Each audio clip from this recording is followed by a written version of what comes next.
Hello and welcome. Tonight we're doing something a little different. Get yourself comfortable, settle in, pull the covers up if you need to, and just relax. Because tonight we're going through every single person Dexter Morgan ever killed. All of them. From his very first kill as a nervous 20-year-old in Miami all the way through to the very last. We're talking about over 150 confirmed kills across decades of storytelling, and I'm going to walk you through each one. Who they were, what they did, why Dexter chose them, how it all went down. And most importantly, how each kill connects to the bigger story of a man who spent his entire life trying to figure out whether he was a monster or something else entirely. Now, if you're not familiar with Dexter, here's the quick version. Dexter Morgan is a forensic blood spatter analyst for the Miami Metro Police Department. By day, he helps detectives solve murders by reading the patterns blood leaves behind at crime scenes. By night, he's a serial killer, but he's not just any serial killer. He follows a very specific set of rules called the Code of Harry, named after his adoptive father, Harry Morgan, a Miami homicide detective who recognized Dexter's violent urges when he was just a boy and decided to channel them. The code has two core principles. First, don't get caught. Second, only kill people who deserve it, meaning murderers who slipped through the cracks of the justice system. People who got away with it. If someone is guilty beyond a shadow of a doubt and the law failed to stop them, Dexter steps in. It's a dark premise. But it's also weirdly compelling, and over the course of 8 original seasons, a prequel series, and a revival, we watch Dexter wrestle with what that code means, whether it's enough to make him good, and what happens when the rules start breaking down. So tonight, we're going to follow that entire journey, every kill, every story behind the kill, chronologically starting from the very beginning. And if you like what I do here and want to support the channel, subscribing is always appreciated, but honestly, no pressure at all. Just relax, close your eyes if you want, and let's begin. So let's go back to where it all started. Miami, 1991. Dexter Morgan is 20 years old. He's just finished high school and started a medical residency, which his father Harry thought might help him channel his darker impulses into something productive. The idea was that working with anatomy and biology might scratch that itch without Dexter actually hurting anyone. But the opposite happened. Being around death all day only deepened Dexter's fascination with it. He wasn't getting better, he was getting hungrier. At the same time, Harry's health was declining. Years of stress, the emotional weight of raising a son he knew was different, and a career in law enforcement that showed him the worst of humanity had all taken their toll. Harry ended up in the hospital, and that's where everything changed. Because while visiting his father, Dexter noticed something strange about one of the nurses. Her name was Mary, Nurse Mary.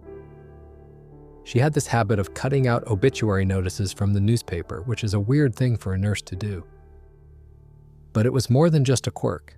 Dexter started paying attention, and what he found was deeply unsettling.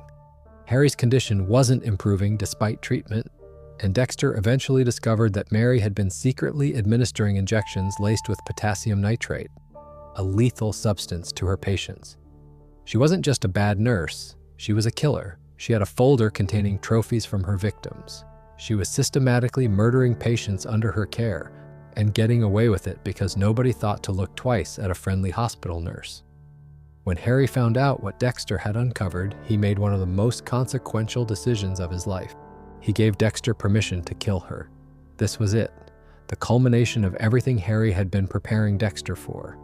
All those years of teaching him the code, all those conversations about control and rules and choosing the right targets.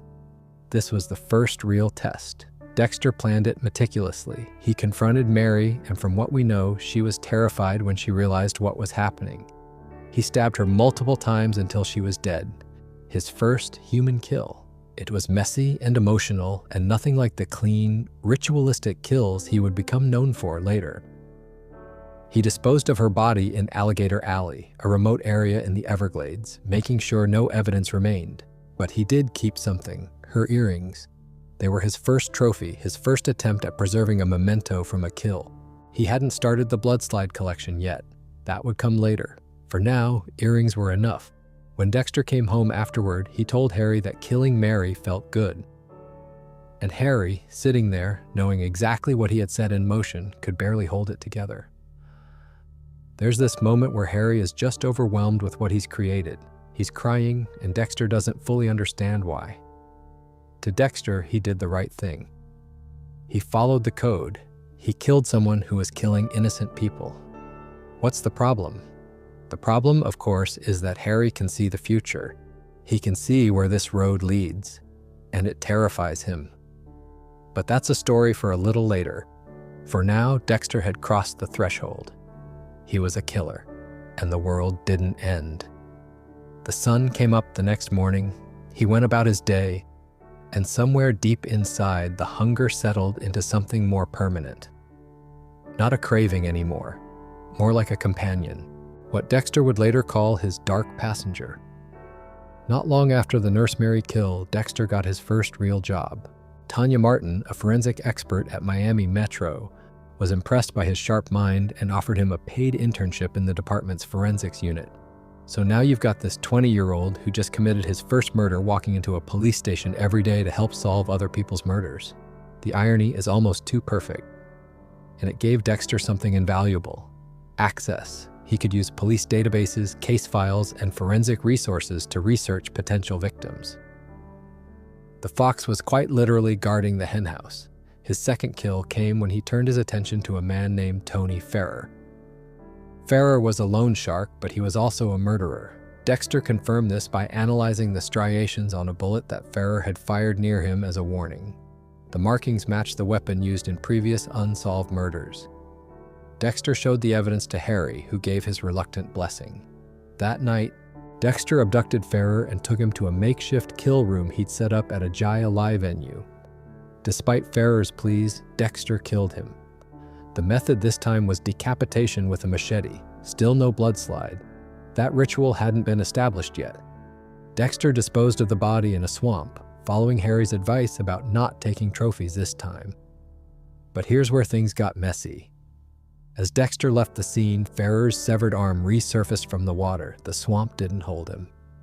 This was a crucial early lesson for Dexter. Disposal matters. You can plan the kill perfectly, but if the body comes back, everything unravels. That arm would later cause problems when it was discovered at a crime scene, and Dexter had to think fast. When Masuka asked him to collect fingerprints from the severed arm, Dexter realized it belonged to Ferrer and could lead investigators right back to him. So he threw the arm into the swamp, where an alligator ate it. Problem solved, barely. After that close call, Dexter started thinking seriously about better ways to dispose of his victims. The swamp wasn't reliable, the garbage dump wasn't ideal. He needed something more permanent. And eventually, thanks to his sister Deborah of all people, he found it. While on a boat trip, Deborah threw a bracelet her ex-boyfriend had given her into the ocean and joked about it being gone forever. That gave Dexter the idea. The ocean.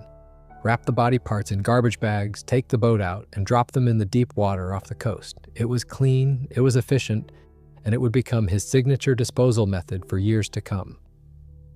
But we're getting ahead of ourselves. Let's talk about kill number 3, Levi Reed. Reed was a home invader and a murderer, and he was one of the worst kinds. He didn't just rob families, he killed them. Entire families. And his motivation wasn't money or survival. He told Dexter outright that he enjoyed it. He wanted to see the light leave their eyes. That's the kind of person we're talking about. Reed had actually been arrested by Harry Morgan, but he was released during trial because Harry had dismissed a girlfriend of Reed's who was high at the time, and Reed's defense lawyer argued it was suppression of evidence. The judge dismissed the case. Reed walked free. Harry was furious. So furious, in fact, that he nearly killed Reed himself. He drove to Reed's house one night, aimed his pistol, and was about to pull the trigger. But Dexter got there first. He knocked Harry unconscious, took him home, and told him in no uncertain terms that killing was Dexter's job, not Harry's. Dexter understood something Harry didn't. Harry couldn't handle the weight of it. Dexter could. With Harry's blessing, Dexter went after Reed. He followed him to a nightclub, subdued him in an alley, and took him to his kill table. This was the kill where Dexter became aware of a very specific fact about himself. This was his third human victim. By the FBI's definition, 3 or more victims with a cooling-off period between kills makes you a serial killer. Dexter knew this. He thought about it deliberately before driving the knife in. Reed, strapped to the table, tried to get into Dexter's head. He taunted him. He said they weren't so different. That despite what Dexter told himself about only killing the guilty, at the end of the day, they both enjoyed watching people die. Dexter's response was simple and firm. The difference is that I only kill people who deserve it. And then he drove his knife into Reed's heart. Getting rid of Reed's body was its own adventure. Dexter was driving to the swamp to dispose of the corpse when he got stopped by police at a roadblock. There was a crime scene nearby. The severed arm from Tony Ferrer had been found. So there's Dexter sitting in his truck with a dead body in the back, being asked by police officers to wait while they investigate a crime scene created by one of his previous kills. He managed to talk his way through using his Miami Metro credentials, but it was another reminder that the world he was operating in was incredibly dangerous, and mistakes compounded on each other. The following morning, he took Reed's body to a garbage dump where it was disposed of in a trash center. Not his most elegant disposal, but it got the job done. And then we arrive at kill number 4 of the original Sin era, and arguably the most significant one, Aaron Spencer. Spencer was not some random criminal Dexter found through case files. Spencer was Harry Morgan's lifelong friend. A captain at Miami Metro, a respected member of the community. He was the kind of guy people looked up to. And he had a son named Nicky who had been kidnapped. Except Spencer was the one who kidnapped him. It took Dexter a while to piece it together. There was this missing child case consuming Miami Metro. Everyone was working it. Everyone was desperate to find Nicky. But Dexter noticed things that others didn't. He found a hesitation cut in Nicky's severed finger that was sent to the police, but not in the finger of another kidnapped child, Jimmy Powell, suggesting the person who cut Nicky's finger knew him. He noticed an injury on Spencer's arm. He saw Spencer buying the same food that had been given to the kidnapped children. The evidence pointed in one direction. When Dexter told Harry his suspicion, Harry flatly refused to believe it. Spencer was his best friend, his closest ally on the force. The idea that Spencer could be responsible was unthinkable, but Dexter pressed forward anyway. He followed Spencer, gathered more evidence, and eventually confirmed the truth. Spencer had kidnapped his own son to get back at his ex-wife, Becca, who he believed had turned Nicky against him. He was convinced Nicky wasn't even his biological child, and the kidnapping was his way of exerting control. The confrontation happened in stages. Dexter first attacked Spencer and got him on the kill table, but Spencer escaped after Dexter, seemingly by accident, ripped part of the plastic wrap. Dexter let him go on purpose, in a way, because he needed Spencer to lead him to where Nicky was being held. Spencer fled to a ship at the docks just half a mile from the police station. Dexter followed, and the two fought again. Spencer began flooding Nicky's cell, forcing Dexter to make a choice between pursuing Spencer and saving the boy. Dexter chose Nicky. He pulled the unconscious child from the water and used a flare gun to alert authorities before disappearing. But it wasn't over. Spencer, now desperate and unhinged, broke into his ex-wife Becca's house and attacked her boyfriend. Dexter tracked him there, subdued him again, and this time there would be no escape. He set up a kill table on Camilla's boat. Spencer, strapped down, admitted what he'd done. He blamed everyone else. He said Harry had failed him. Dexter dismissed that and killed him, dumping his body into the ocean. When Dexter returned home and told Harry what happened, there was this devastating moment of reckoning. Harry had to accept that his lifelong friend was a monster, and the person who had seen it, the person who had stopped it, was Dexter, the killer Harry had created. Harry told Dexter he was proud of him for prioritizing Nicky's safety over the kill itself. And then he said something that changed everything. He told Dexter that the code belonged to him now. That's a huge moment. Up until then, it was Harry's code, Harry's rules, Harry's creation. But in that moment, it became Dexter's. He owned it.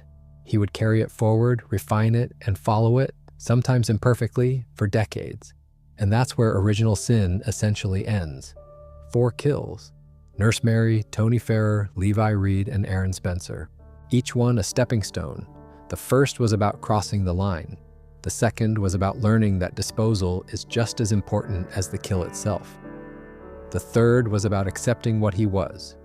And the fourth was about proving, at least to himself and to Harry, that the code worked, that a serial killer could save lives. Dexter was officially hired full-time at Miami Metro Forensics. His sister Deborah enrolled in the police academy. And somewhere outside the Morgan house, watching through a window as the family danced together, was Brian Moser, Dexter's biological brother, the one Harry didn't save, the one who was left behind in the foster system after their mother was murdered. Brian had found Dexter, and he was watching, waiting. But Brian's story wouldn't come to a head for another 15 years. Between the events of Original Sin in 1991 and the first season of the original show in 2006, there's this long stretch of time where Dexter was killing regularly, refining his methods, and building the life that we'd come to know. He got better at it, much better, and the body count climbed. We don't know everything about those 15 years between 1991 and 2006, but we know enough to paint a picture. After killing Aaron Spencer, Dexter settled into his role at Miami Metro.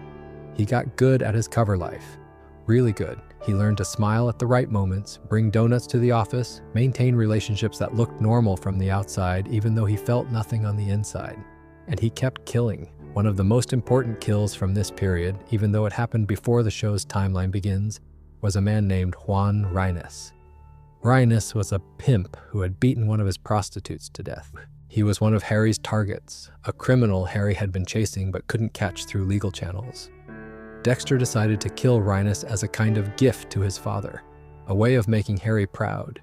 He killed Reines in his apartment, and then he did what he always did. He began dismembering the body, cutting it into manageable pieces for disposal, clean, efficient, practiced. But this was the night Harry came home early, and Harry walked in on it. Now Harry had known what Dexter was doing in the abstract. He'd given permission for the kills, he'd trained Dexter, created the code, set the rules. But knowing something intellectually and seeing it with your own eyes are two completely different things. Harry walked into that apartment and saw his adopted son standing over a dismembered human body, saw the blood, saw the plastic wrap, saw the tools, and he vomited right there. And then he looked at Dexter and said 2 words, "Stay away." 3 days later, Harry was dead. He overdosed on his heart medication. It wasn't heart disease that killed him, it was suicide. Captain Thomas Matthews would later reveal this to Dexter, explaining that Harry had buried the autopsy report to protect his children. Harry couldn't live with what he'd created, the code, the kills, the training, all of it. He saw what Dexter actually looked like in the act, and he broke. This is one of the most tragic things in the entire franchise. The man who taught Dexter how to kill was ultimately killed by the sight of it. Dexter carried this knowledge for the rest of his life. His nature didn't just consume his victims, it consumed his father. During the same stretch of time, Dexter refined his ritual. He started collecting blood slides, one from each victim. A single drop of blood pressed between 2 glass slides, stored in a wooden box hidden inside his air conditioning unit. The first blood slide is believed to have come from a man named Alex Timmons. From that point forward, every kill followed the same pattern. Research the target, confirm their guilt. Set up the kill room with plastic sheeting, capture and sedate the victim using M99, an animal tranquilizer. Wrap them in plastic, confront them with evidence of their crimes, collect the blood slide, kill them, dismember the body, dispose of the remains in the ocean from his boat, the slice of life. It was clinical, it was ritualistic. And over the years, it became almost meditative for Dexter. This was his church, his confession booth, the one place where he felt something close to peace. By the time we reached the first episode of the original series in 2006, Dexter's blood slide box already held 45 slides, 45 confirmed kills before we ever met him on screen. And he told people in various contexts that he'd killed dozens of people. So the number might be even higher. There were a few other notable kills from this period that were revealed through flashbacks and the animated web series called Dexter Early Cuts. People like Gene Marshall, Peter Thornton, Robert Milson, and Cindy Landon. Career criminals and murderers who fit the code, each one adding another blood slide to the collection, another drop in the ocean. There was also a man known as Wiggles the Clown, a serial killer that Dexter mentioned during the New Blood series. We actually got to see this kill in a flashback during New Blood episode 9, where Dexter tracked the clown to Mr. Wiggles' playland, found hidden photos of his victims behind a mirror, then set up a kill table on the playground slide and dispatched him after confronting him with the evidence. But let's move forward now to 2006, because this is where the story most people know begins. Season 1 of Dexter opens on a warm Miami night. Dexter is driving through the city, observing people going about their lives, and he's hungry, not for food, for something else entirely. His target tonight is a man named Mike Donovan, a choir director at a local church. Donovan seems like a pillar of the community. He works with families, he leads the choir, people trust him. But Dexter has done his research, and the truth is monstrous. Donovan is a predator and a killer. He murdered 3 people named Corey Belanti, Tyler Cale, and Joe Bigelow, and buried them in shallow graves. Dexter hides in the back seat of Donovan's car after the choir event. When Donovan gets in, Dexter slips a wire around his neck and forces him to drive to a wooded area where Dexter has already dug up the victims' graves. He forces Donovan to look at the decaying bodies of the people he killed. Donovan starts praying, and Dexter smacks him across the face. "Praying never helped anybody," he says, referencing all the victims who prayed before they died. Donovan begs. He says he couldn't help himself. He says Dexter has to understand. And Dexter smiles, because he does understand, better than anyone. But he has standards. He injects Donovan with M99, wraps him in plastic on his table, collects a blood slide, a single drop of blood from his cheek, and kills him with a small power saw. He dismembers the body and takes his boat out to dump the remains near Bay Harbor. This is the first kill we ever see in the series, and it's a masterclass in establishing who Dexter is. The ritual, the plastic, the blood slide, the confrontation with evidence, the dark humor, the dumping at sea. Every element of Dexter's method is laid out in those first few minutes. Right after that, we learn that a new serial killer is operating in Miami, someone the press will call the ice truck killer because he drives a refrigerated truck, and his victims are found completely drained of blood and dismembered with surgical precision. This killer is leaving messages specifically for Dexter, crime scenes that feel like art projects, gifts almost, that only Dexter can fully appreciate. It's as if someone out there knows exactly what Dexter is and is trying to get his attention. But that mystery takes time to unfold. In the meanwhile, Dexter keeps doing what he does. His next victim is Jamie Jaworski, a truly despicable human being. Jaworski was a filmmaker who abducted and murdered a woman named Jane Saunders. Dexter found the proof he needed, tracked Jaworski to a construction site called Baywater Luxury Apartments, and set up his kill room there with photos of Jane Saunders on the wall. Jaworski was wrapped in plastic and secured to a table. Dexter collected a blood slide. When Jaworski admitted his guilt and showed no remorse, Dexter killed him with a cleaver. While dismembering the body, Rita called him and asked to see him. He told her he was finishing up a task and would stop by later.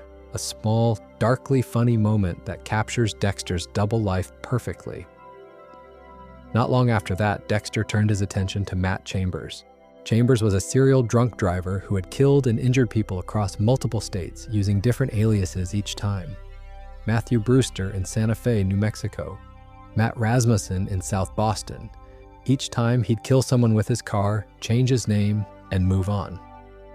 The justice system never caught up to him because no one connected the dots between the different identities. But Dexter did. He lifted Chambers' fingerprints from a whiskey glass at a bar, ran them through a database, and found the pattern.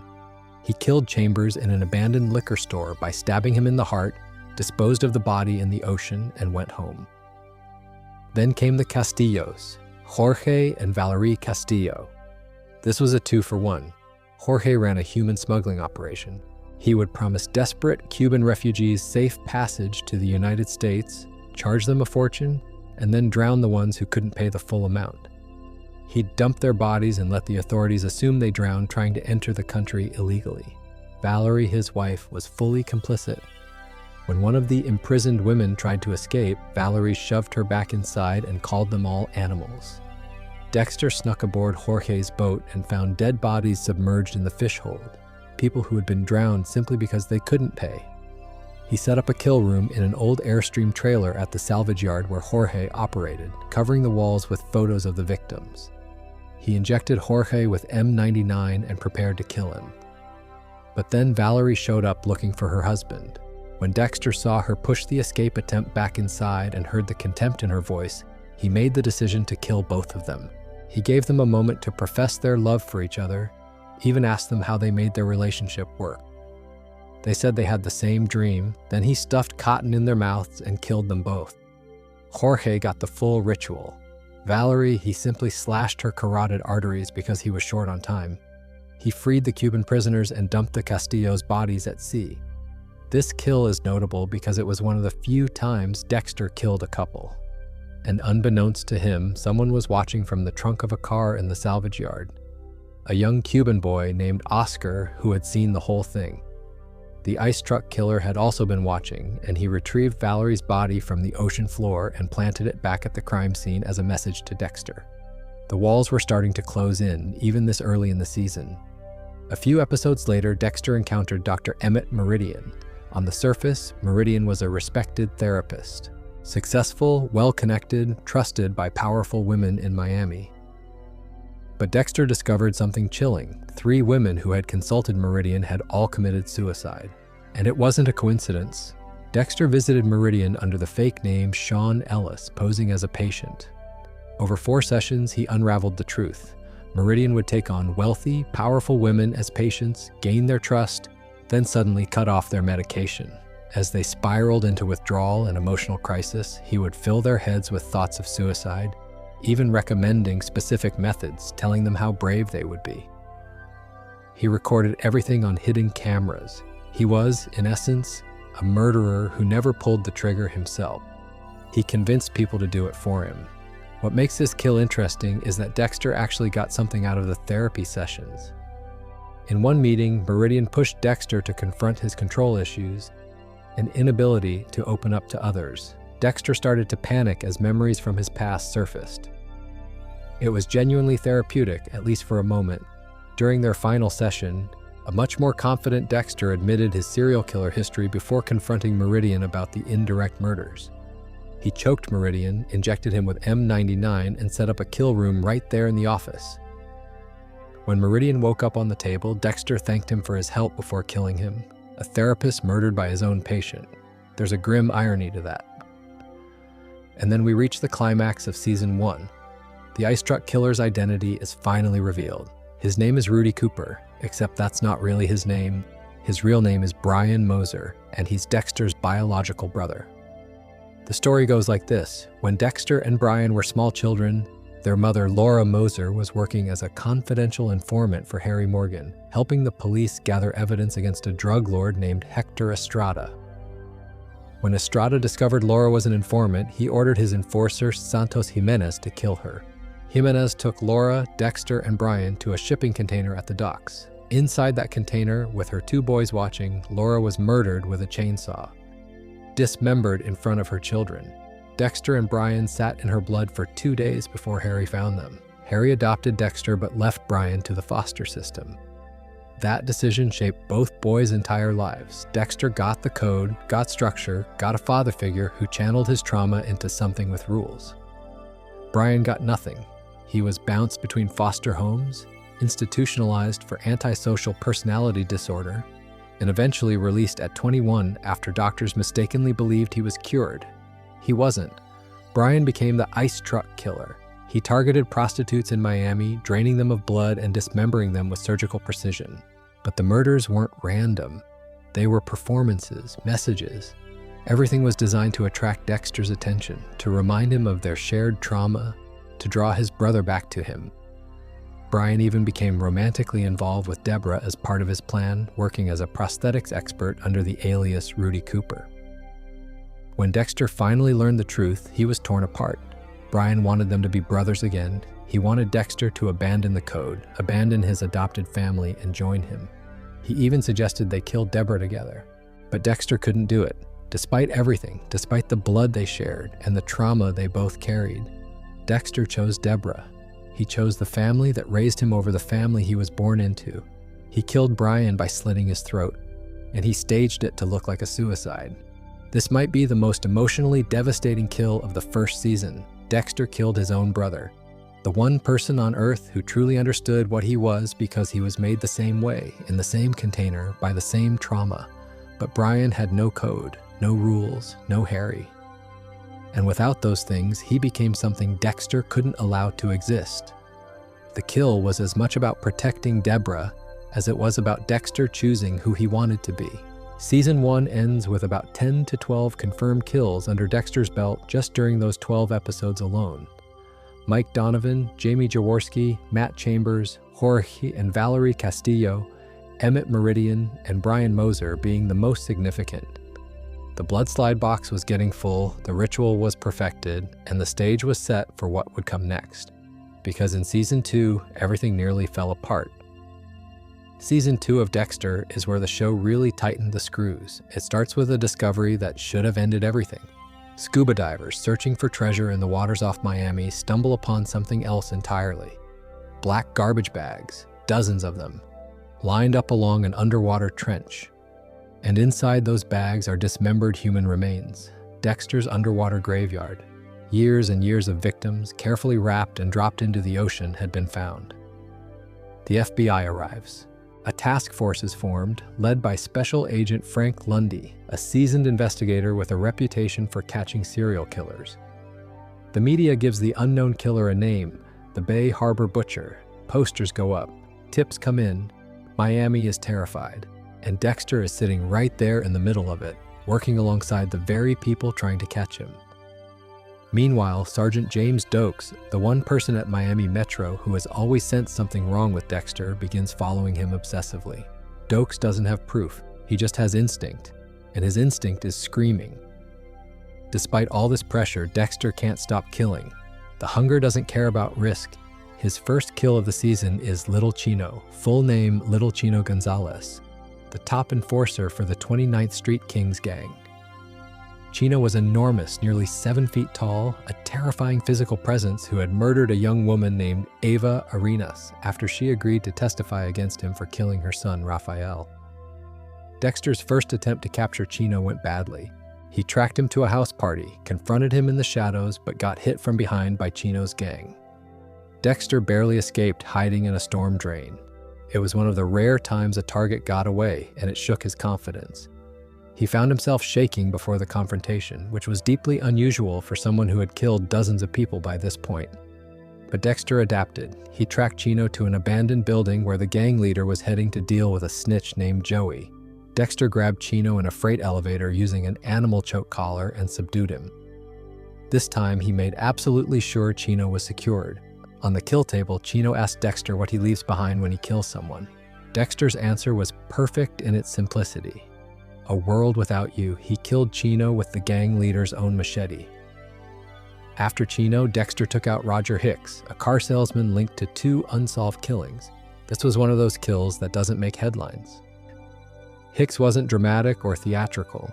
He was just a murderer hiding behind a sales pitch. Dexter confirmed his guilt through DNA evidence from a stolen comb, though the hair turned out to be synthetic, forcing him to find another way.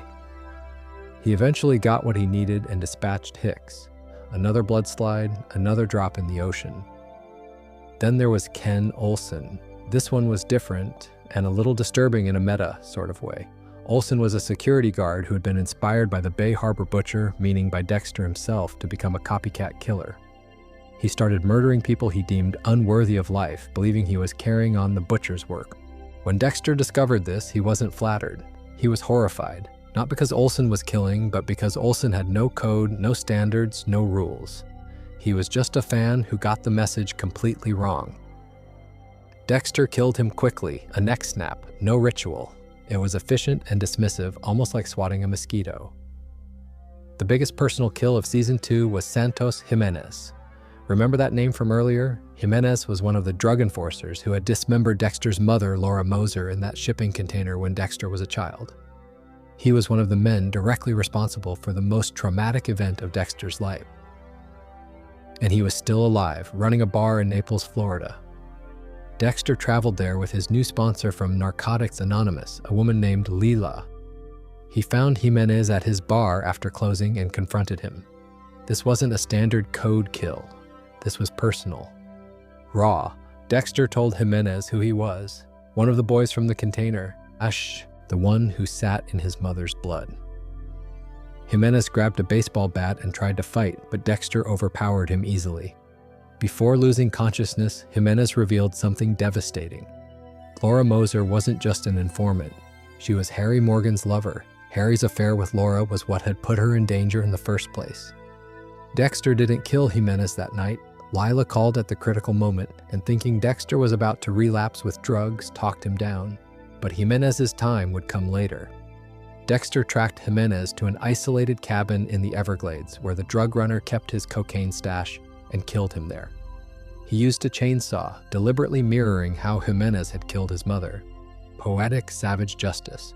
That same cabin would later become the place where Dexter imprisoned Sergeant Dokes after Dokes followed him to the Everglades and caught him red-handed with Jimenez's remains. Then came Jose Garza, a wanted drug trafficker. Dexter killed Garza at the cabin specifically to plant evidence against Dokes, further building the frame that Dokes was the Bay Harbor butcher. And finally, Lila West. Lila had started as Dexter's NA sponsor, become his lover, and then became something far more dangerous. She was obsessive, manipulative, and ultimately homicidal. When Dokes was imprisoned in the cabin, Lila discovered him and set the cabin on fire, killing Dokes in the explosion. This conveniently sealed the Bay Harbor butcher case, with Dokes as the dead suspect who could never defend himself. But Lila knew too much. She was unstable and a threat. Dexter tracked her all the way to Paris, where she had fled.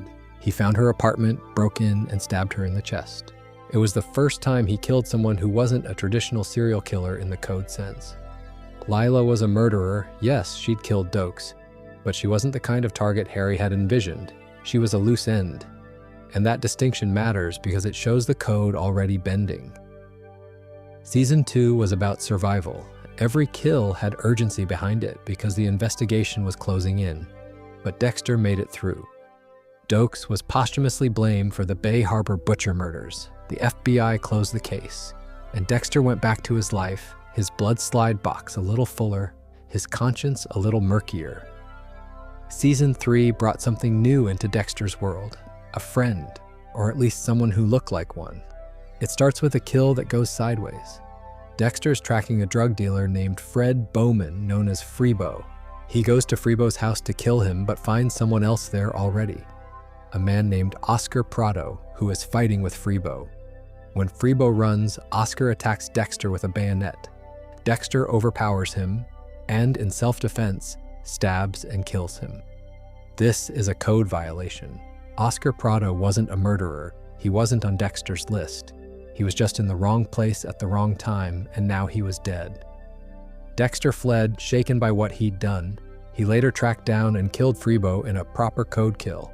But the damage from Oscar's death was already done, because Oscar had a brother, Miguel Prado, an ambitious assistant district attorney with political aspirations and a burning desire to find out who killed his sibling. And through a series of events, Miguel discovered Dexter's secret.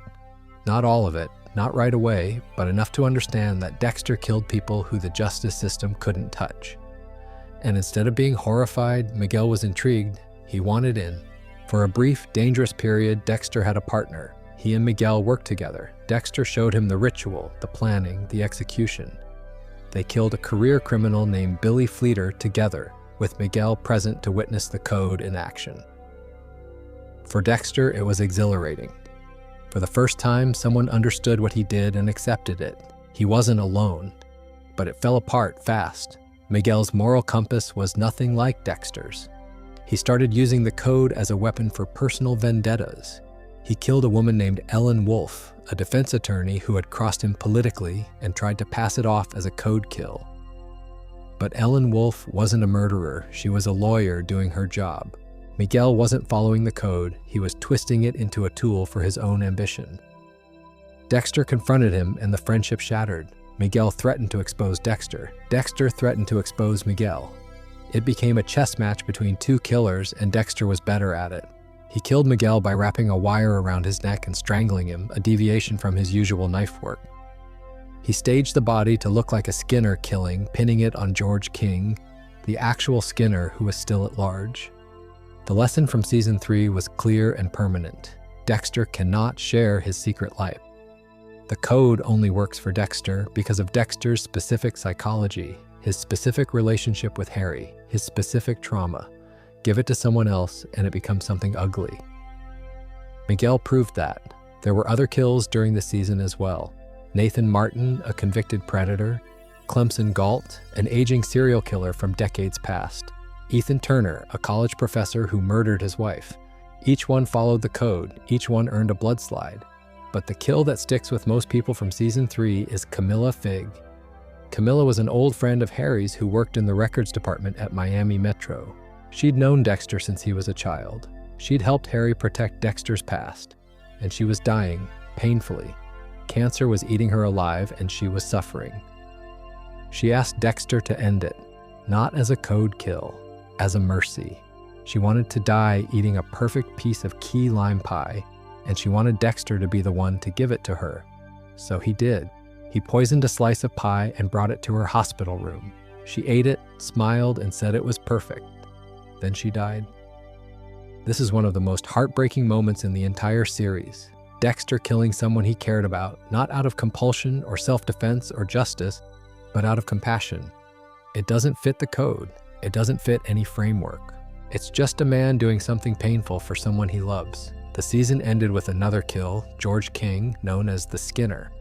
King was a serial killer who flayed his victims alive, removing their skin while they were still conscious. In the finale, King attacked Dexter, and Dexter killed him by slitting his throat and breaking his neck. It was self-defense mixed with the code, another monster removed. And as season 3 closed out, Dexter proposed to Rita. She said yes, a wedding, a family, a normal life layered on top of the darkest secret imaginable. It felt almost hopeful, almost safe. It wasn't. Season 4 is widely considered the best season of Dexter, and for good reason.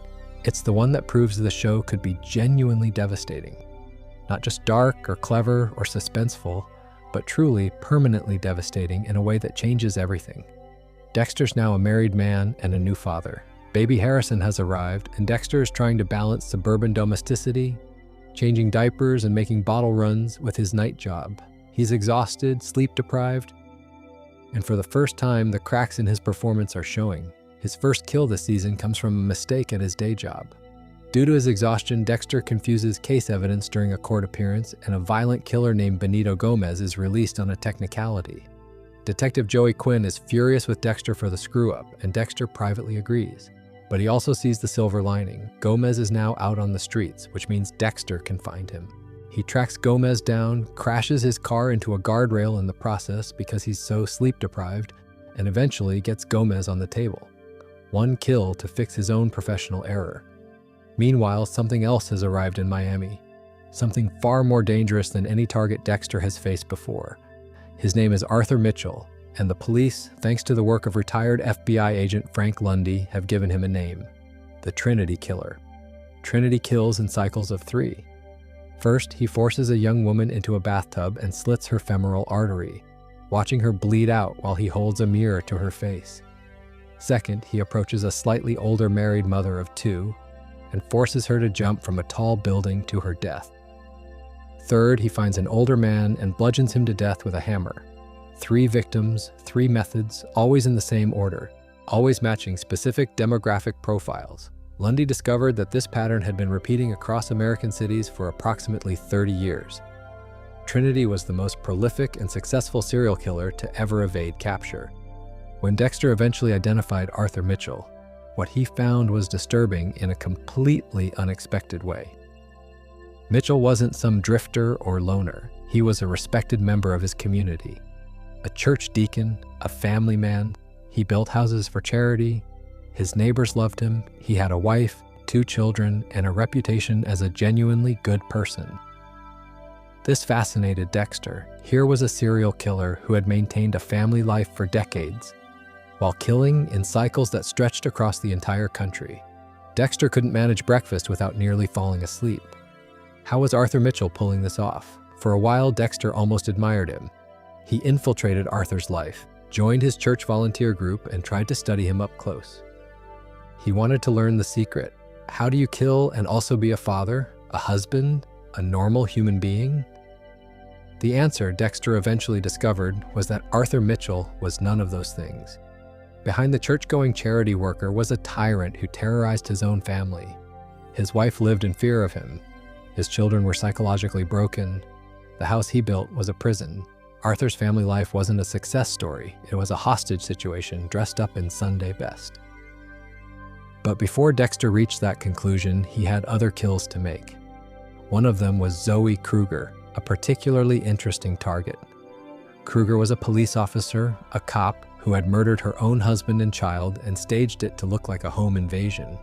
She used her knowledge of crime scenes to cover her tracks. A cop killing her own family. Dexter provoked her into coming after him at his own house, subdued her when she attacked, and killed her in his daughter's bedroom after confronting her with a photo of the child she'd murdered. It was a clean code kill, but it hit differently because Kruger wore a badge. She was supposed to protect people. There were other kills during the season too, routine code targets that Dexter dispatched between the bigger moments. But none of them compare to what happened with Jonathan Farrow. Farrow was a fashion photographer with a seemingly glamorous life. Dexter investigated him and became convinced that Farrow was responsible for a murder. He did his research, believed he had enough evidence, set up the kill room and killed Farrow. Standard procedure. Another blood slide, another body in the ocean. And then the next day, Farrow's personal assistant, Timothy Brand, confessed to the murder. Brand was the real killer. Farrow was innocent. Dexter had killed an innocent man. This might be the single most important kill in the entire original series, not because of who Farrow was, but because of what the mistake meant. The Code of Harry is built on one fundamental promise: only kill the guilty, only kill people who have been proven beyond reasonable doubt to be murderers who escape justice. That's the whole foundation. That's what separates Dexter from a common serial killer. And he got it wrong. After learning the truth, Dexter was physically ill with it. He broke Farrow's blood slide and cut his own finger on the glass. He sat on the floor of his lab in the dark and whispered to himself, "I killed an innocent man," the weight of those words. After all the justifications, all the times Dexter told himself he was doing something righteous, something necessary, he had murdered someone who didn't deserve it. The code failed, or more accurately, Dexter failed the code. This revelation haunts the rest of the season, and honestly, the rest of the series. Dexter will never again be fully certain that his judgment is infallible. A crack has appeared in the foundation, and it will never fully close. But the centerpiece of Season 4, the kill that defines it, is Arthur Mitchell himself. The final confrontation comes in the season finale, an episode called The Getaway. Dexter captures Arthur and brings him to a kill room. It's the ritual we've seen dozens of times by now. Plastic sheeting, the table, the photos of victims, the blood slide. But this time it feels different. Arthur Mitchell has been killing for over 30 years. He's taken more lives than almost any killer in American history. And here he is, strapped to a table, about to be ended by the one person who truly understands him. Arthur is calm, almost resigned. He tells Dexter that killing him won't make any difference, that it's already too late. Dexter doesn't fully understand what he means, but he proceeds anyway. He kills Arthur Mitchell. And then he goes home. The front door's open, the house is quiet, too quiet. Dexter walks through the rooms and finds the babysitter unconscious but alive. He calls out for Rita, no answer.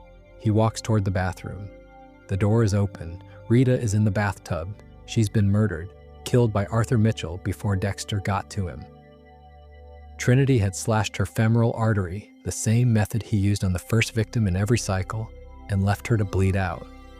And sitting in a pool of her blood on the bathroom floor is baby Harrison, Dexter's infant son, covered in his mother's blood, reaching up for his father. The parallel is devastating. Dexter's own origin story was sitting in his mother's blood in a shipping container. Now his son is sitting in Rita's blood in a bathtub. The cycle has repeated. The trauma has been passed down. And it's all because Dexter hesitated. He had multiple chances to kill Arthur Mitchell earlier in the season, but he kept delaying, kept trying to learn from him, kept trying to find some secret that would let him be both killer and family man. That delay cost Rita her life. Season 4 ends there, on the bathroom floor, with Harrison crying and Dexter staring, and the audience understanding for the first time that the code cannot protect the people Dexter loves. Following the rules isn't enough. Being a good killer and a good father at the same time is a fantasy. Arthur Mitchell proved that by living it as a lie for 30 years. And now Rita proved it by dying for Dexter's delusion. It's worth pausing here because this is the emotional peak of the entire franchise.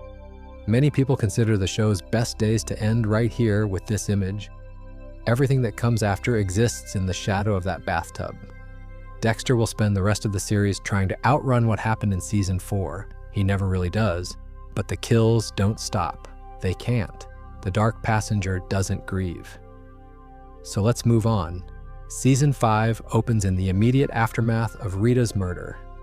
Dexter is standing in the bathroom. Harrison is screaming. The blood is everywhere. And Dexter does what Dexter does. He shuts down, goes clinical, calls it in. But the grief, or whatever Dexter's version of grief looks like, hits him hard. He's hollow in a new way. Not the familiar emptiness he's always carried, but something more acute, more specific. He lost someone, and the worst part is knowing that he's the reason she's gone. His first kill after Rita's death isn't clean. It isn't planned, it isn't part of the code. A man in a truck stop bathroom bumps into Dexter aggressively and starts mouthing off. His name was Rankin, and he was nobody special. Just an angry man in the wrong place at the wrong time. Dexter snapped and stabbed him with an anchor. No research, no blood slide, no ritual, just raw, unprocessed violence. It was grief manifesting as murder, and it scared Dexter because it proved something he'd always feared. Without the code, he's just a killer. No purpose, no framework, just damage. After that wake-up call, Dexter pulled himself together and found his next target through proper channels. Boyd Fowler was a county sanitation worker, the kind of guy nobody looks twice at. He drove around picking up dead animals off the roads. But Dexter discovered that Fowler was also picking up young women, and they weren't coming back alive. Dexter tracked Fowler, planned the kill, and set up his room at an abandoned tourist information center. But things didn't go as planned. When Dexter went to kill Fowler at his home instead, he discovered that Fowler had a woman imprisoned there, barely alive, covered in deep lacerations on her back. Her name was Lumen Pierce. Lumen had been kidnapped and tortured by not just Fowler, but an entire group of men. There were 5 of them in total, operating as a ring. Boyd Fowler was the cleanup man, the one who disposed of the bodies. The others were Dan Mendel, Lance Robinson, Alex Tilden, Cole Harmon, and the ringleader, a charismatic motivational speaker named Jordan Chase. They had been doing this for years, targeting vulnerable women, and Chase used his public persona as a self-help guru to hide the monster underneath. Dexter killed Fowler and rescued Lumen. But Lumen wasn't interested in being rescued. She wanted revenge. She wanted to find and kill every man who had hurt her. And slowly, reluctantly, Dexter agreed to help. This was the first time Dexter had a true partner in his kills. Not like Miguel Prado, who had twisted the code for his own purposes. Lumen was different. She was a victim-turned-avenger, and her motivation was pure and specific. She didn't want power or control. She wanted the men who hurt her to stop existing. Together, they worked through the group. Lance Robinson was the next to fall. He trolled the internet for casual encounters and murdered the men he met. Dexter set up the kill room and dispatched him. Then Alex Tilden, a wealthy man whose money funded the ring's operations. Dexter and Lumen confronted him together. Tilden tried to buy his way out, offering money. Lumen leaned close and whispered a single word. 13, the number of women they had murdered. Dexter gagged Tilden and Lumen stabbed him in the heart, her first kill. Cole Harmon, Jordan Chase's head of security and the most physically dangerous of the group, came next. He was a tough target. He'd already caught Dexter snooping around his house and nearly choked him out before Lumen intervened. Dexter eventually got him on the table and finished him off. During this time, a corrupt former cop named Stan Liddy was quietly building a case against Dexter. Quinn had hired Liddy to investigate Dexter, and Liddy had gotten way too deep. He'd found photos of Dexter and Lumen dumping garbage bags at sea. He had evidence, real evidence. When Liddy confronted Dexter in his surveillance van, holding him at knife point and trying to force a confession, Dexter overpowered him and stabbed him in the chest. Liddy died with his eyes wide open. This was a self-defense kill, not a code kill, and Dexter was running out of clean categories for his victims. The final kill of the Barrel Girls arc was Jordan Chase himself. but this one belonged to Lumen. Dexter captured Chase and laid him out, but when the moment came, it was Lumen who drove the knife home. Dexter watched. He wasn't jealous or possessive about it. He was proud in his strange way. And then something unexpected happened.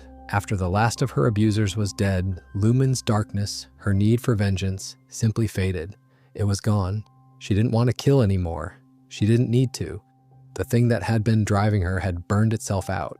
She told Dexter she was leaving Miami, and she did. Peacefully. This fascinated Dexter because it proved something he already suspected about himself. For Lumen, the darkness was temporary, fuel from trauma that burned away once the source was eliminated. For Dexter, it was permanent. His dark passenger wasn't going anywhere. It wasn't fueled by a specific event that could be resolved. It was part of him, always had been, always would be. Season 5 ended with approximately 10 confirmed kills, give or take, and Dexter resuming his life as a single father. Harrison was growing up. The blood slide box was filling up again. And Miami moved on. Season 6 took Dexter somewhere he'd never gone before, into religion.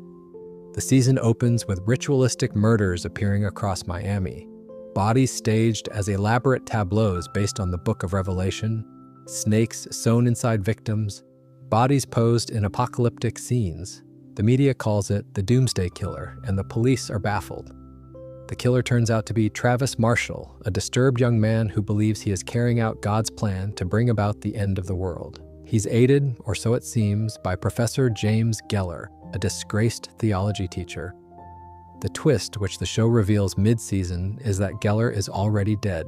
He's been dead the entire time. Travis has been hallucinating Geller's presence, carrying out the murders alone while believing his mentor is guiding him.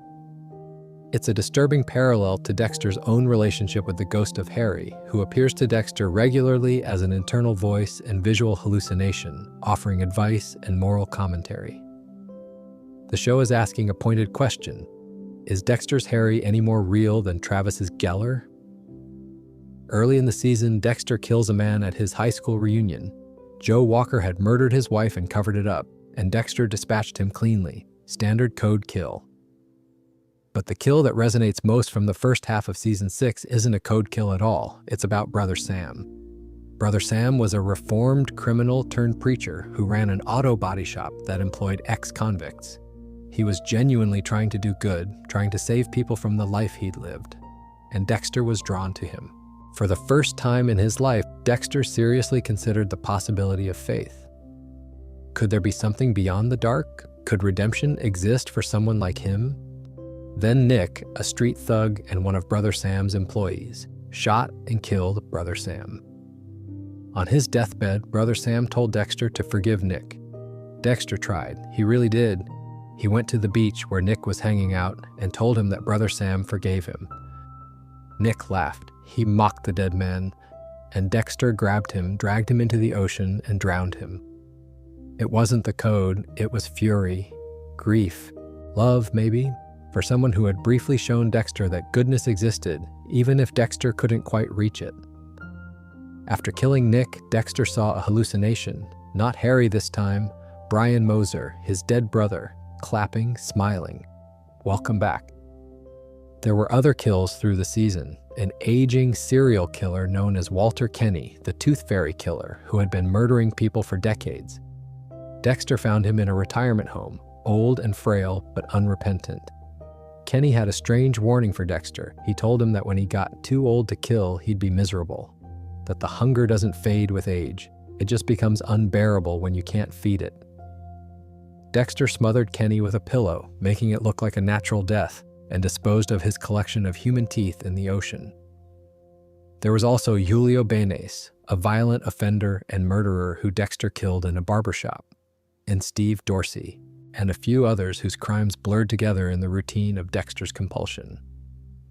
But the season built toward one climactic kill, Travis Marshall, the Doomsday Killer. By the end of the season, Travis had escalated dramatically. He'd attempted to murder Harrison as part of a final revelation tableau, nearly killing Dexter's son. That made it deeply personal. Dexter tracked Travis to an abandoned church, set up his kill room on the altar, and confronted him with the evidence of his crimes. Travis, still believing in his divine mission, showed no remorse. Dexter stabbed him in the chest. And that should have been the end of it. Another season, another big bad taken down. But as Dexter was standing over Travis's body, the church door opened. And there was Deborah. Deborah had followed Dexter there. She walked in and saw her brother standing over a dead man, knife in hand, surrounded by plastic sheeting. There was no mistaking what this was, no cover story, no alibi. No way to talk his way out of it. Dexter looked up, Deborah stared, and the season ended. After 6 seasons, Deborah finally knew. This was a paradigm shift. Everything that had protected Dexter for years, the lies, the careful performance, the split identity between the blood spatter analyst and the Bay Harbor butcher, all of it collapsed in that single moment. The person Dexter cared about most in the world had seen him for what he truly was, and there was no going back from that. Let me take a small pause here. We're deep into this now, and I hope you're still comfortable. If you've drifted off already, that's perfectly fine. That's the whole point. But if you're still with me, we've got a few more seasons to go. The kills get darker from here. The consequences get heavier. And the story starts racing toward an ending that some people loved and some people didn't, but nobody forgot. So let's keep going. Season 7 is the season where everything that was hidden becomes exposed, and the relationships that held Dexter's world together begin to shatter one by one. It picks up right where Season 6 left off. Deborah standing in that church, staring at Dexter standing over Travis Marshall's body. The plastic, the knife, the blood, she knows. And what follows is one of the most emotionally raw stretches in the entire series. Deborah doesn't immediately turn Dexter in. She's not capable of it. This is her brother, the person she grew up with, the person she trusts more than anyone in the world. So instead, she does what most people would do when confronted with something this unthinkable. She tries to understand it. She tries to control it. She tries to make it stop. Dexter tells her about the code. He tells her about Harry. He tells her that he only kills murderers who've escaped justice. And for a while, Deborah tries to believe that's enough. She moves into Dexter's apartment to keep an eye on him. She tries to manage his urges. She even starts accompanying him on his investigations, attempting to steer him away from killing and toward letting the justice system handle things. It doesn't work. It can't work. Because the dark passenger isn't a habit. It's not an addiction that can be managed with willpower and supervision. It's fundamental to who Dexter is. The first major kill of the season is Viktor Baskov, a hitman for the Ukrainian Koshka Brotherhood who murdered a Miami Metro detective named Mike Anderson. Dexter tracked Baskov to an airport baggage storage room, wrapped him in plastic, told him why he was about to die, and then bashed his head in with a fire extinguisher. It was brutal and quick. But disposing of Baskov's body had consequences. The Koshka Brotherhood noticed their man was missing, and a very dangerous figure named Isaac Serko came to Miami looking for answers. Serko was unlike any antagonist Dexter had faced before. He was cultured, intelligent, and genuinely grieving. It turned out that Viktor Baskov wasn't just his employee, he was his lover. Isaac's pursuit of Dexter throughout the season wasn't motivated by money or power. It was motivated by loss, by heartbreak. In many ways, Isaac Serko was a mirror of Dexter, a man driven by a deep emotional wound to commit violence. Dexter and Isaac eventually reached a strange, almost respectful understanding before Isaac was killed by his own organization. Dexter didn't deliver the final blow, but the two men had circled each other all season with a kind of mutual recognition. One of the most memorable kills from Season 7 is Ray Speltzer, and the way Dexter used Speltzer's death to make a point to Deborah. Speltzer was a truly terrifying figure. He was a former convict who had escaped prosecution for the murders of 2 women, and he'd developed a gruesome ritual. He would shave his head before each kill as a kind of preparatory rite, then construct elaborate labyrinths in abandoned buildings and chase his victims through them wearing a horned minotaur mask, killing them with an axe. Dexter's first attempt to stop Speltzer went wrong. He followed Speltzer to a warehouse and ended up getting knocked out. By the time he regained consciousness, Speltzer's latest victim was already dead.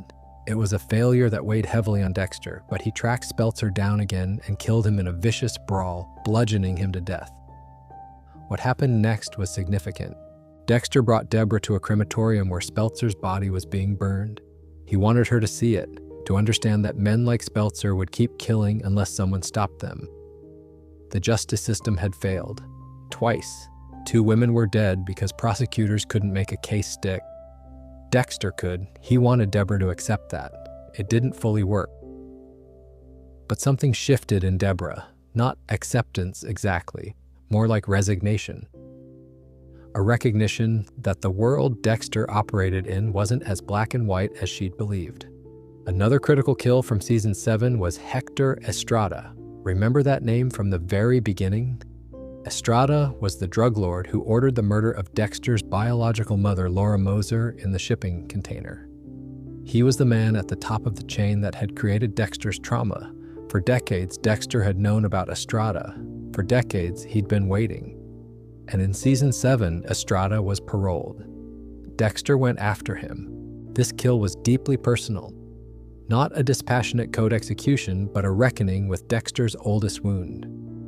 He captured Estrada, confronted him with what he'd done, and killed him. The man who had set everything in motion, who had ordered Laura Moser's death and created the conditions for 2 boys to be born in blood, was finally gone. But it didn't heal anything. Dexter thought it might. It didn't. Dexter also killed George Novikov during this season, another member of the Koshka Brotherhood who was threatening people Dexter cared about. And there were a handful of other code kills scattered throughout, keeping the Bloodslide box company. But the kill that defines season 7, the one that changes everything permanently, didn't come from Dexter's hand. It came from Deborah's. Captain Maria LaGuerta, one of Miami Metro's most senior officers, had never fully accepted that Sergeant Dokes was the Bay Harbor butcher. She'd known Dokes. She'd worked with him, and deep down, something never added up. In season 7, she reopened the investigation.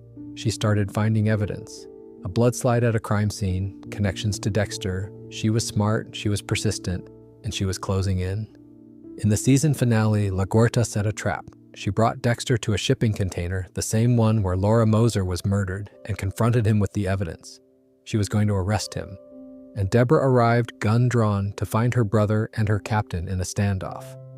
Dexter was holding a syringe, having already injected LaGuerta with M99 to sedate her. Deborah had a gun. LaGuerta was waking up, reaching for her own weapon. And in that impossible moment, Deborah shot Maria LaGuerta. Not Dexter. Deborah. She shot a woman she had worked with for years. A woman who was trying to do the right thing, a woman who was trying to catch a serial killer who happened to be Deborah's brother, and Deborah pulled the trigger.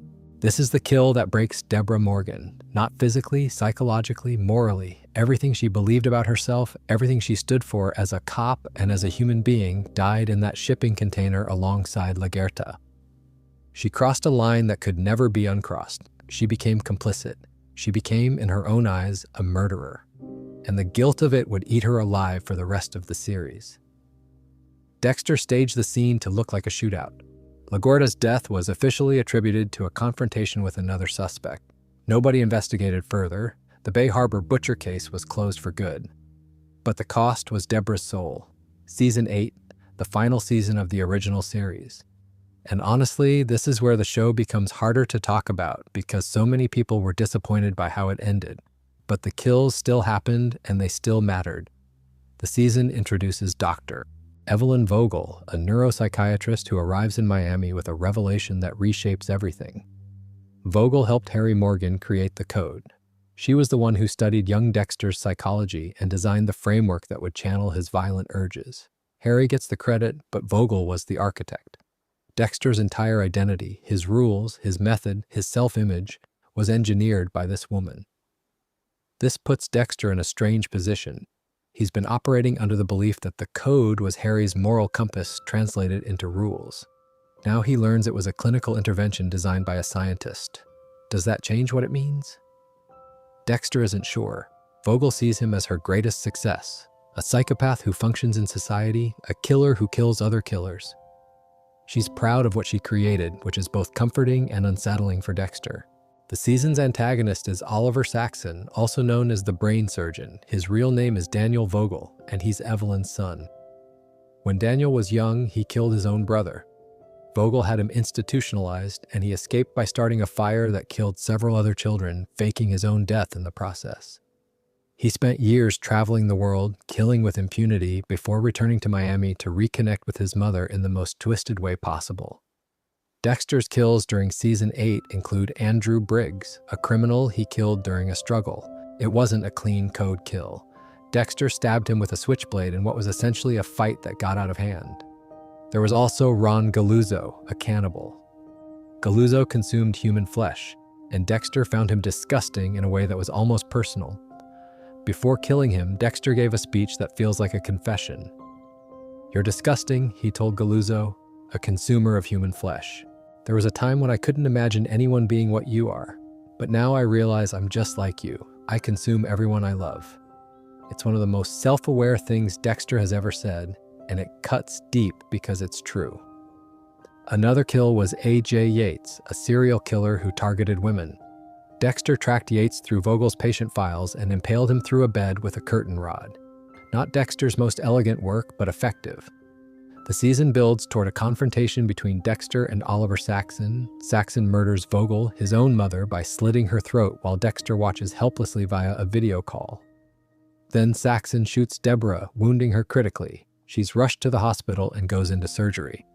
In the finale, Dexter finds Saxon at the police station. He's been arrested, he's in custody. He's sitting in an interrogation room with a smug expression. And Dexter, in full view of security cameras, walks in and stabs Saxon in the neck with a pen. He doesn't care about getting caught anymore. The performance is over. Saxon bleeds out on the interrogation room floor. Dexter is briefly detained but claims self-defense. Angel Batista, reviewing the footage, seems to accept this version. It's a final, pathetic loophole, and Dexter doesn't even seem relieved by it. Because Deborah is dying, the surgery went wrong, she suffered a massive stroke. When Dexter arrives at the hospital, the doctors tell him there's nothing more they can do. Deborah is on life support, but she's brain dead. The person she was is gone. What's left is a body being kept alive by machines.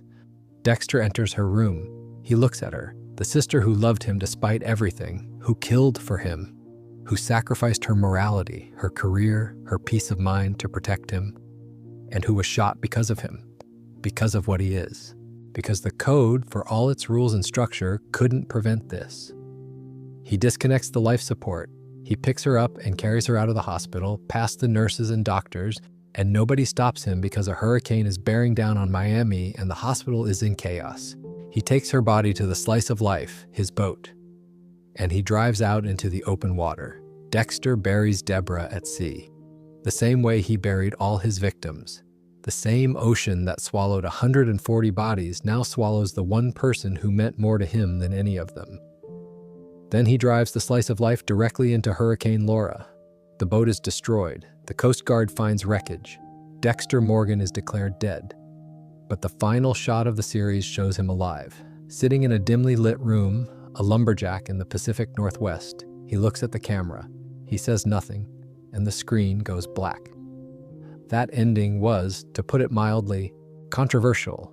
Fans debated it for years, but the kills from Season 8 are what matter for our purposes. Saxon, killed with a pen in an interrogation room. Galuzzo, the cannibal. Yates, Briggs, and Deborah, the mercy killing. The last blood Dexter drew. 138 confirmed kills across 8 seasons. 45 bloodslides in the first box, which was lost during the Bay Harbor Butcher investigation. 43 more in the second box, and approximately 50 additional kills where Dexter either didn't take a bloodslide or lost it along the way. That's the count as of the original series finale. But the story wasn't over. 8 years passed, then 10, and somewhere in a quiet corner of upstate New York, in a small town called Iron Lake with a population of about 2,700, a man named Jim Lindsay was living a very boring life. He worked at a fish and game store called Fred's Fish and Game. He dated the local police chief, Angela Bishop. He went line dancing, he fed his goats and chickens, he bowled. He was friendly with everyone in town.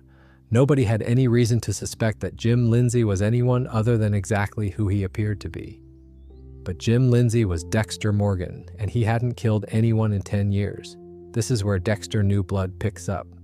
Set in 2021, roughly a decade after the events of the original series finale, Dexter survived the hurricane. He ended up in the Pacific Northwest, then eventually drifted to Iron Lake, New York, and reinvented himself completely. New name, new identity, new life. And most remarkably, he had managed to suppress his dark passenger for an entire decade. No kills, no urges acted upon. Just a calendar on his wall where he marked off. Each day he resisted the temptation. How did he manage this? The show suggests it was partly willpower, partly isolation, and partly the trauma of losing Deborah. The guilt of what happened, of what he cost the people he loved, was enough to create a kind of emotional cage. The dark passenger was still there. He could feel it. Every time he watched the town butcher slice into a pig carcass, every time he looked at a sharp knife a little too long, every time he stood in the forest watching a white deer through the scope of a rifle and didn't pull the trigger. It was there, but he held it down. And then two things happened that broke the cage open. The first was Matt Caldwell. Matt was the spoiled, arrogant son of Kurt Caldwell, the most beloved man in Iron Lake. Kurt owned the local truck stop, donated generously to the community, and was basically treated like a small-town saint.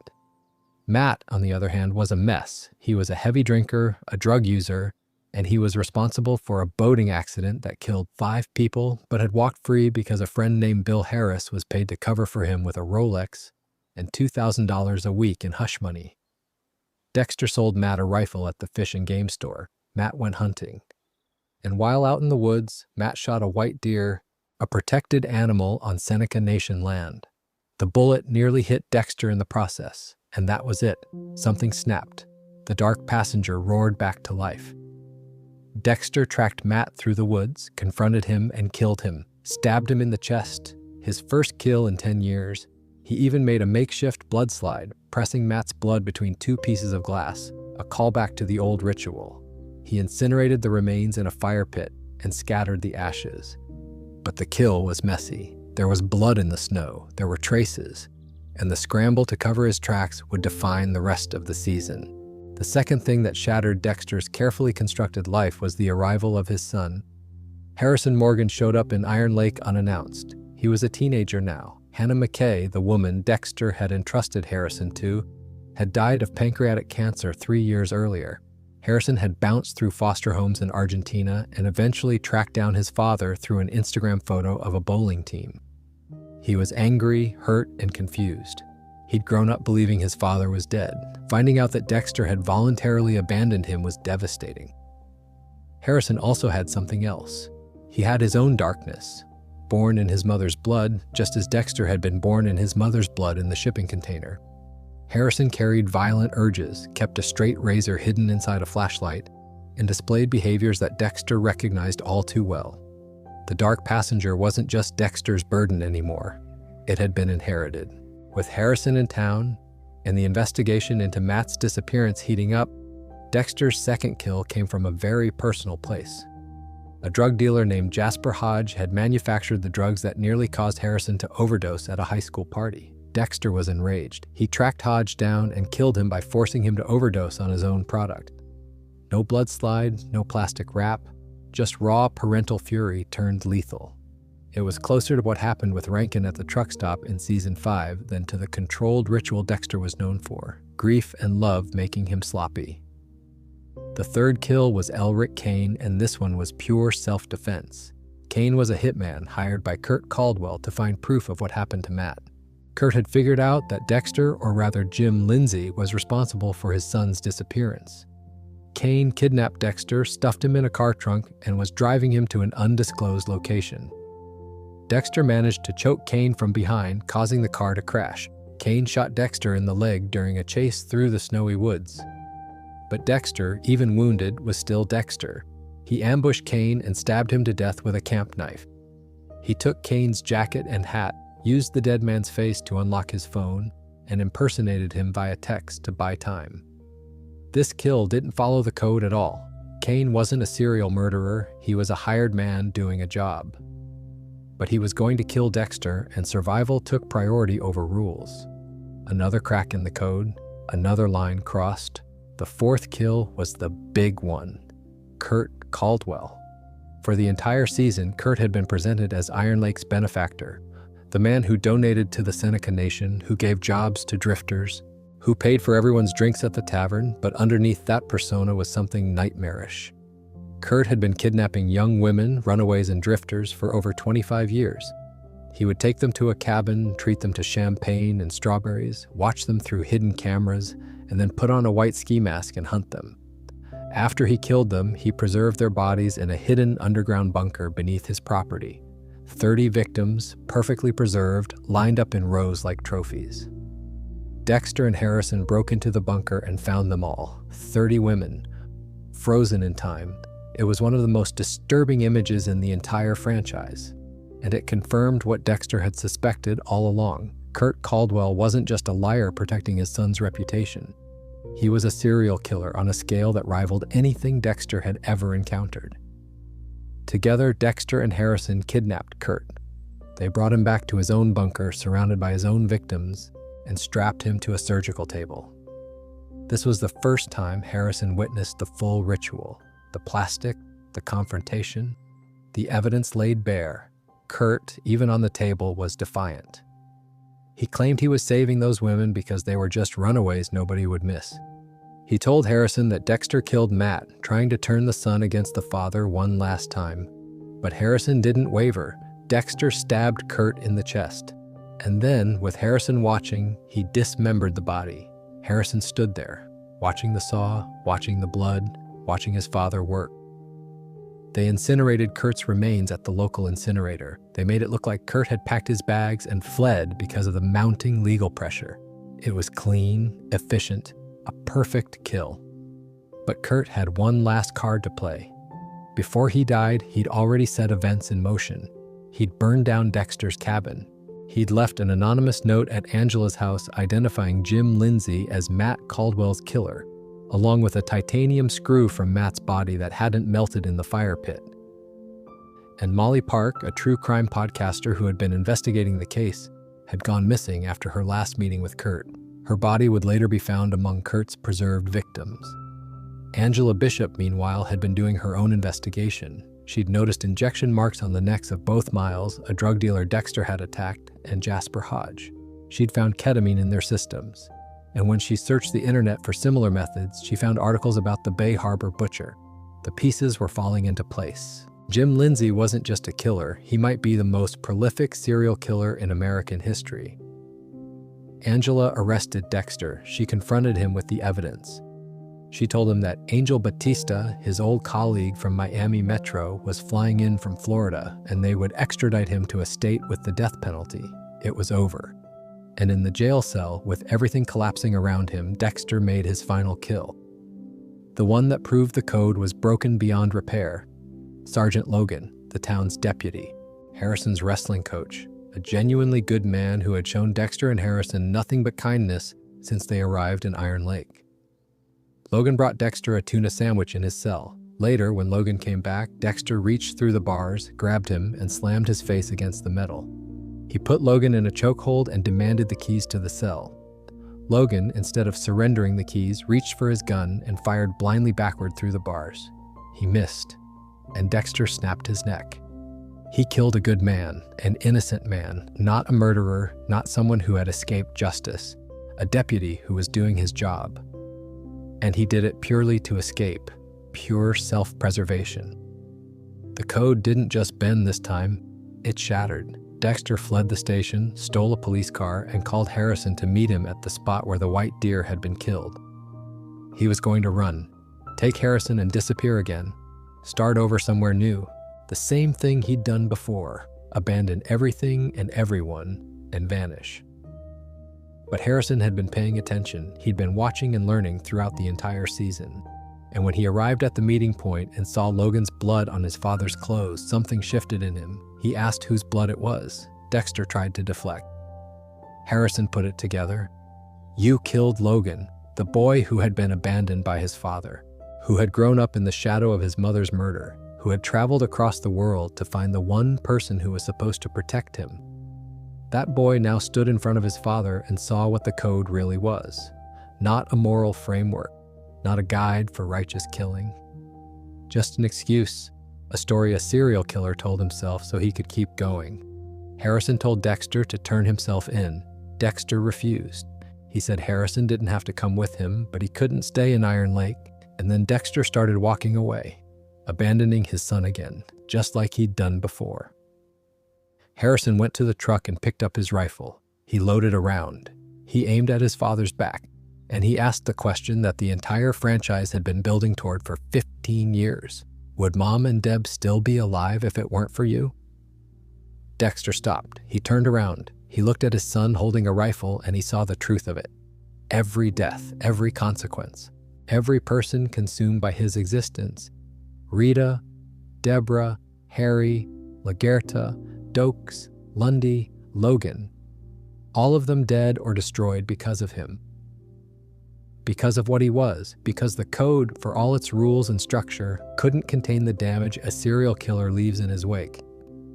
Dexter told Harrison he was sorry for everything. He told him he deserved a better life and a better father. Then he told Harrison to take the safety off and to aim for his heart.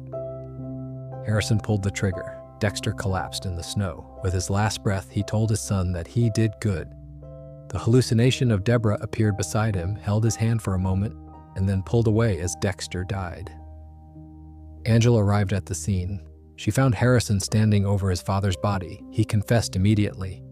He told her he killed Dexter because Dexter murdered Logan. Angela, seeing a boy who had just been forced to kill his own father, made a choice. She wiped down the rifle, told Harrison to leave Iron Lake and never come back, and called in the shooting as officer-related, taking responsibility herself. Harrison drove away in Dexter's truck, passing through the town he'd briefly called home. He saw Logan's body being carried out of the police station. He drove past Audrey's house, saw her in the window, and kept going. Kurt's bag of money sat on the passenger seat. The letter Dexter had written to Hannah years ago was in his hand. And that was the end of Dexter Morgan. 156 confirmed kills across the entire franchise. From a 20-year-old intern killing a murderous nurse in 1991 Miami to a fugitive serial killer shot by his own son in the snow of upstate New York 30 years later. Nurse Mary was the first. Sergeant Logan was the last kill by Dexter's own hands. And Dexter himself was the final victim of the story he created. The kill count, for those keeping track, breaks down roughly like this. 4 kills during Original Sin, approximately 7 or more kills in the years before the original series began.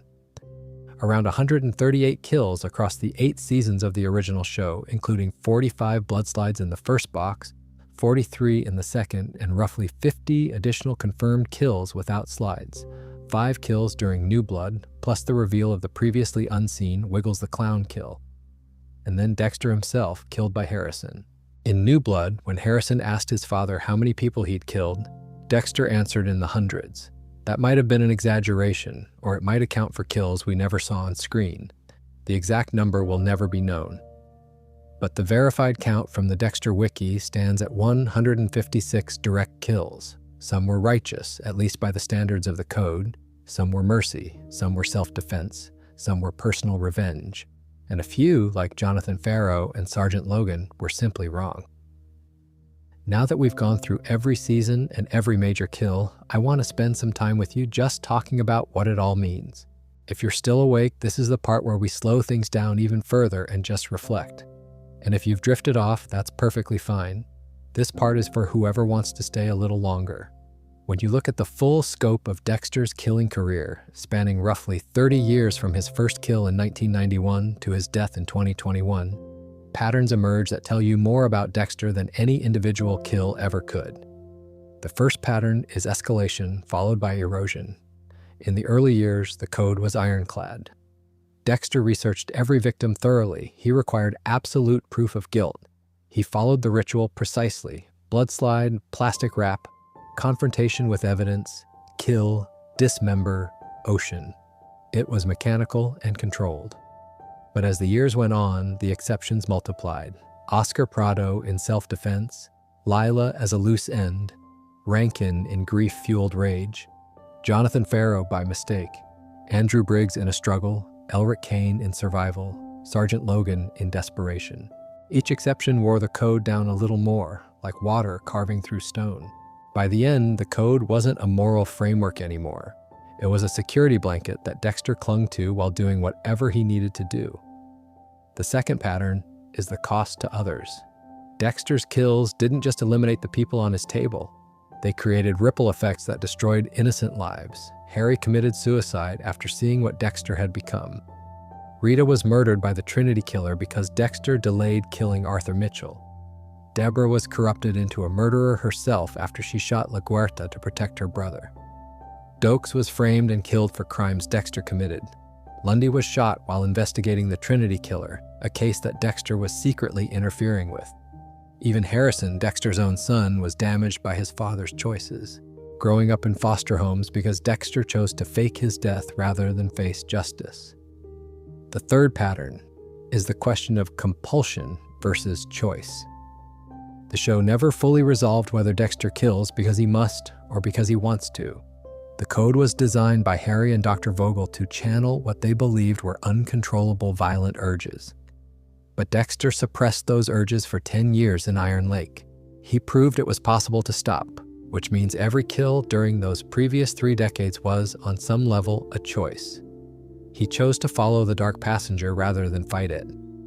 And when he finally did fight it, he was only one bad day, one arrogant, rich kid shooting a deer too close to him away from relapsing. That's a deeply uncomfortable thought. But it's what makes Dexter compelling as a character. He's not a mindless monster. He's a man with a condition that he alternately indulges and resists depending on how strong his willpower is on any given day. Sometimes the code holds, sometimes it doesn't, and the people around him pay the price either way. Let's talk about the kills that haunted him the most, because not every kill was equal in Dexter's mind. Some he barely thought about afterward, others changed him permanently. Nurse Mary, his first kill, haunted him because it was the beginning. Every journey to a dark place starts with a single step, and Mary was that step. Before her, Dexter was a young man with violent urges. After her, he was a killer. There's no going back from that threshold. He kept her earrings as his first trophy, and the fact that he later switched to blood slides suggests the earrings felt too personal, too connected to the emotional rawness of that first time. The blood slides were clinical, detached, easier to live with. Brian Moser haunted him because Brian was the version of Dexter that could have been. They were made the same way, in the same container, from the same trauma. The only difference was Harry. If Harry had left Dexter in the system and taken Brian instead, their positions would have been reversed. Killing his brother meant killing a possible version of himself. And it meant acknowledging that the line between them was thinner than Dexter wanted to believe. Jonathan Farrow haunted him because it proved the code was fallible. Every kill before Farrow had been justified, at least in Dexter's mind. Farrow destroyed that certainty. If the code could fail once, it could fail again. And once you admit that your system for determining who deserves to die has a margin of error, you have to admit that some of the people you killed might not have deserved it. That's a wound that never heals. Rita haunted him not because he killed her, he didn't, but because he caused her death. Arthur Mitchell murdered Rita because Dexter failed to kill Arthur when he had the chance. He chose to study Trinity instead of stopping him. He let his fascination with a fellow killer override his responsibility to protect his family. Rita died in a bathtub because Dexter was too busy admiring a monster. The guilt of that isn't about the code. It's about what kind of man Dexter is underneath the ritual. And Deborah haunted him more than anyone because she represented the purest form of love in Dexter's life. The one person who loved him without condition. And he destroyed her, not with a knife, not with a syringe, but with the truth of who he was. Once Deborah knew, she was trapped. She couldn't turn her brother in, and she couldn't live with what she knew. She killed LaGuerta, lost her mind with guilt, and eventually took a bullet from Saxon that she never should have been anywhere near. Dexter disconnecting her life support wasn't just a mercy killing, it was the final acknowledgement that everyone who gets close to him dies. There's a moment in New Blood where Dexter's hallucination of Deborah says something that cuts to the bone. She tells him that he's a selfish psycho and an emotionally handicapped crazy fuck. She says that if by some miracle he doesn't end up killing Harrison, he will sure as shit mess him up. And she's right on every count. Deborah, even as a ghost in Dexter's mind, is the voice of truth. Let me share some numbers with you, not because the statistics are the most important part of the story, but because there's something almost meditative about seeing the scope of it laid out clearly. Across the original 8-season series, Dexter killed approximately 138 people. That averages out to roughly 17 kills per season, though the distribution isn't even. Some seasons had more, some had fewer. The busiest seasons in terms of confirmed kills were seasons 2 and 5, where the pressure was highest and Dexter was operating in survival mode. Of those 138 kills, approximately 88 were accounted for by blood-slides. 45 in the first box, which was discovered during the Bay Harbor Butcher investigation in Season 2, and 43 in the second box, which Dexter started after the first was confiscated. The remaining 50 or so kills either didn't produce blood slides because Dexter didn't have time, or the slides were lost. At least 7 kills occurred before Dexter started collecting blood slides at all, during the period covered by Original Sin and the Early Cuts web series. In New Blood, Dexter killed 5 more people: Matt Caldwell, Jasper Hodge, Elric Kane, Kurt Caldwell, and Sergeant Logan. He also revealed the previously unseen kill of Wiggles the Clown from the original timeline, bringing the original series count up by 1. Of all his victims, only a handful didn't fit the code of Harry. Oscar Prado was killed in self-defense. Rankin was killed in a grief-fueled rage. Jonathan Farrow was killed by mistake. Andrew Briggs was killed during a struggle. Elric Kane was killed in self-defense. And Sergeant Logan was killed during an escape. Camilla Figg was a mercy killing. Lila West was a necessary elimination to protect his secret. And Deborah was removed from life support out of love and grief. Each of these exceptions tells a different story, but together they paint a picture of a system that was never as clean or as righteous as Dexter believed. The methods of killing varied more than you might expect. While the classic ritual involved sedation with M99, confrontation on a plastic wrap table, and a killing blow with a knife, Dexter also killed by strangulation, drowning, lethal injection, fire extinguisher, pen, pillow, curtain rod, machete, chainsaw, and snapped neck. He threw one man off a building. He poisoned one with pie. He used his victims' own weapons against them on more than one occasion. The variety speaks to Dexter's adaptability. He was a ritualistic killer by preference, but a practical one by necessity. Disposal methods evolved over time too. In the earliest kills during Original Sin, Dexter used swamps and garbage dumps, both of which proved unreliable. The swamp literally spat Tony Farrer's arm back up. His sister Deborah inadvertently inspired the ocean disposal method when she threw a bracelet into the sea from a boat. From that point forward, the slice of life became Dexter's primary disposal vehicle. Bodies were dismembered, wrapped in garbage bags, and dropped into the Gulf Stream off the coast of Miami, where the current would carry them far away. This method worked well for years until scuba divers stumbled upon the underwater graveyard in Season 2, triggering the Bay Harbor Butcher investigation. After that crisis, Dexter found deeper drop points. In New Blood, with no ocean access in upstate New York, Dexter incinerated Matt Caldwell's body and disposed of Kurt Caldwell's remains in an industrial incinerator. The blood slide ritual itself is worth talking about. It started with Alex Timmons sometime before the first season and became Dexter's most recognizable trademark. A single drop of blood from the victim's cheek pressed between 2 glass microscope slides. Dexter kept them in a wooden box hidden inside the air conditioning unit of his apartment.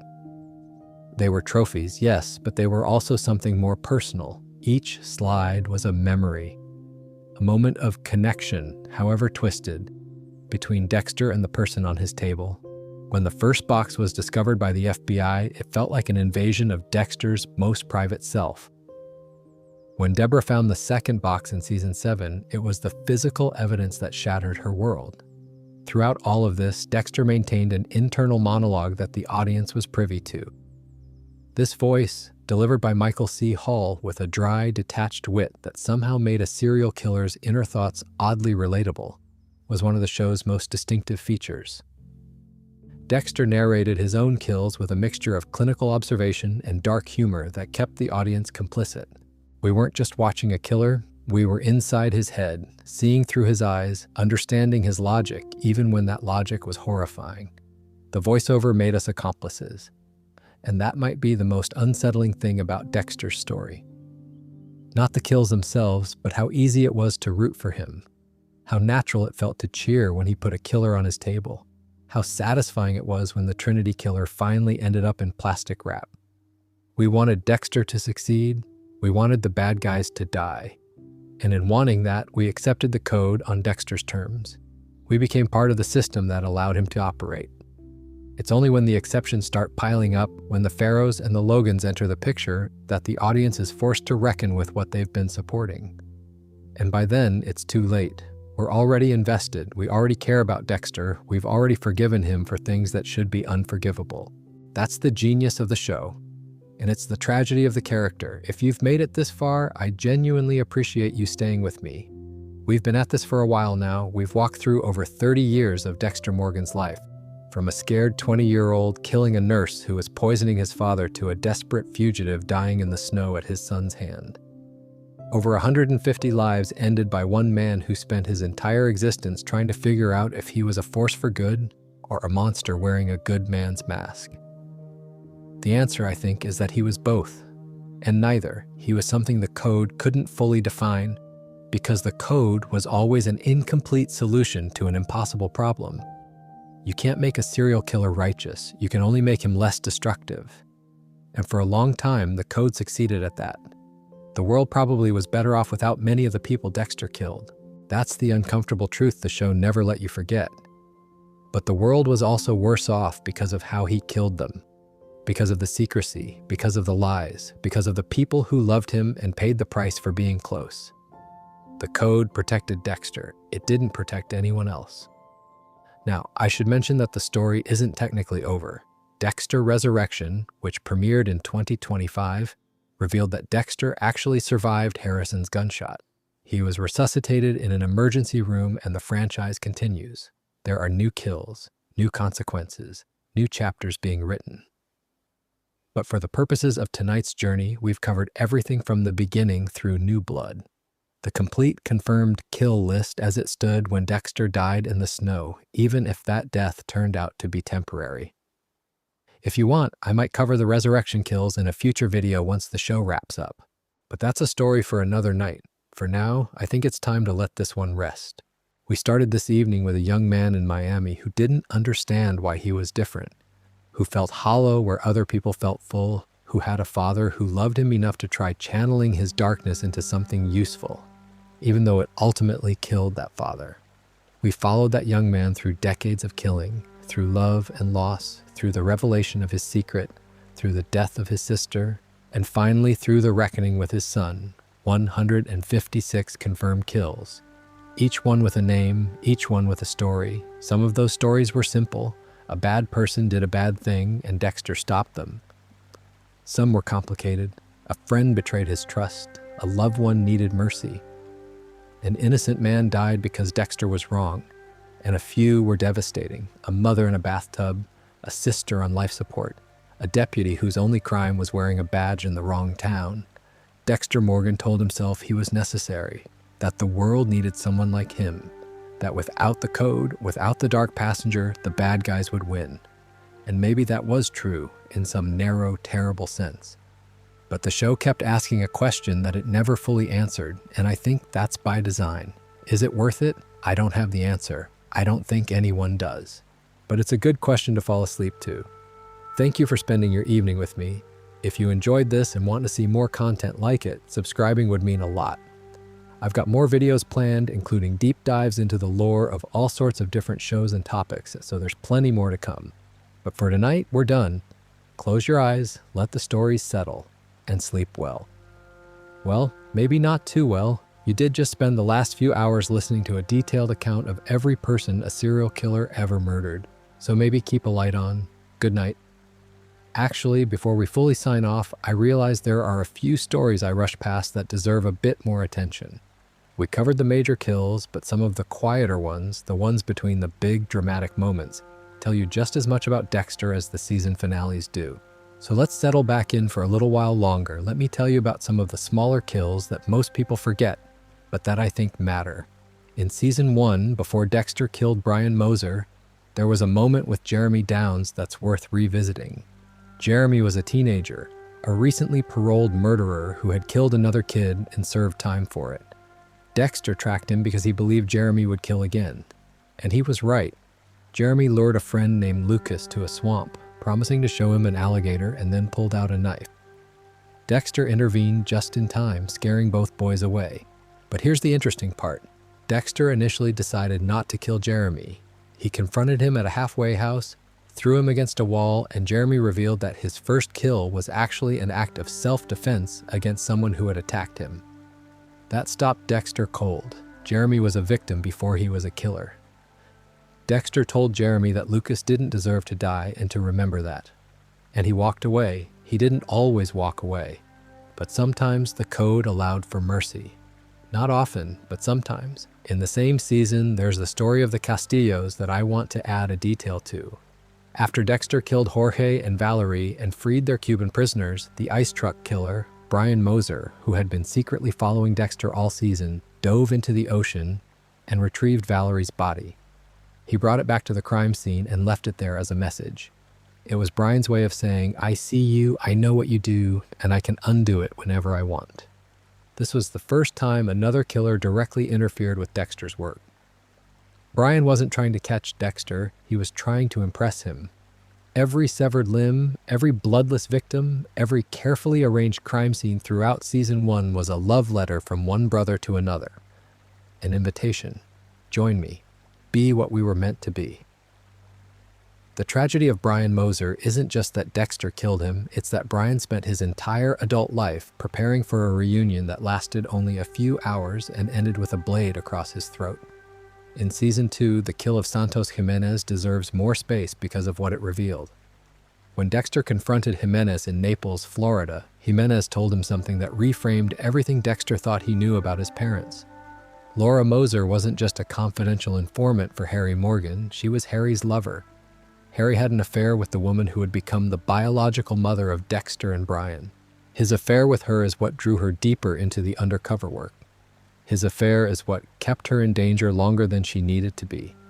And when Estrada found out Laura was an informant, it was because Jimenez had been watching her and noticed her meetings with Harry. In other words, Harry's choices created the chain of events that led to Laura's murder, which led to Dexter and Brian sitting in her blood, which led to Dexter becoming a killer, which led to Harry creating the code. The whole thing was a circle. Harry made the problem and then tried to fix it, and the fix created new problems that would outlast him by decades. It's one of the most deeply layered tragedies in the entire series, and it all came out during a confrontation in a bar in Naples while Lila waited in a motel room. In Season 3, the friendship between Dexter and Miguel Prado had a texture that's easy to lose in summary. Miguel didn't just want to kill bad guys, he wanted to feel the way Dexter felt. He was envious of Dexter's certainty, his clarity of purpose. When Miguel stood in the kill room and watched Billy Fleeter die, he wasn't horrified. He was exhilarated. And for a brief moment, Dexter felt something he'd never felt before. Understood, accepted, not tolerated or managed or feared, but genuinely understood by another person who got it. That's why Miguel's betrayal hit so hard. When Dexter realized that Miguel had killed Ellen Wolf, an innocent woman, not because she fit the code, but because she was politically inconvenient, it wasn't just anger. It was grief. The one person who had seen him clearly and accepted him had turned out to be corrupted by the very thing that Dexter had shared with him. The friendship was real, the betrayal was real, and the lesson that Dexter's darkness is toxic to anyone who touches it was permanently learned. The strangling of Miguel with piano wire was Dexter's most intimate kill up to that point. Not intimate in the way the code kills were, with their ritual and structure. Intimate in the way a fight between two people who once loved each other is intimate, personal, messy, full of things unsaid. In Season 4, Arthur Mitchell's killing methodology deserves a closer look because of how precisely it reflected his own childhood trauma. The bathtub killing, where he slashed a young woman's femoral artery, was a recreation of his sister Vera's death.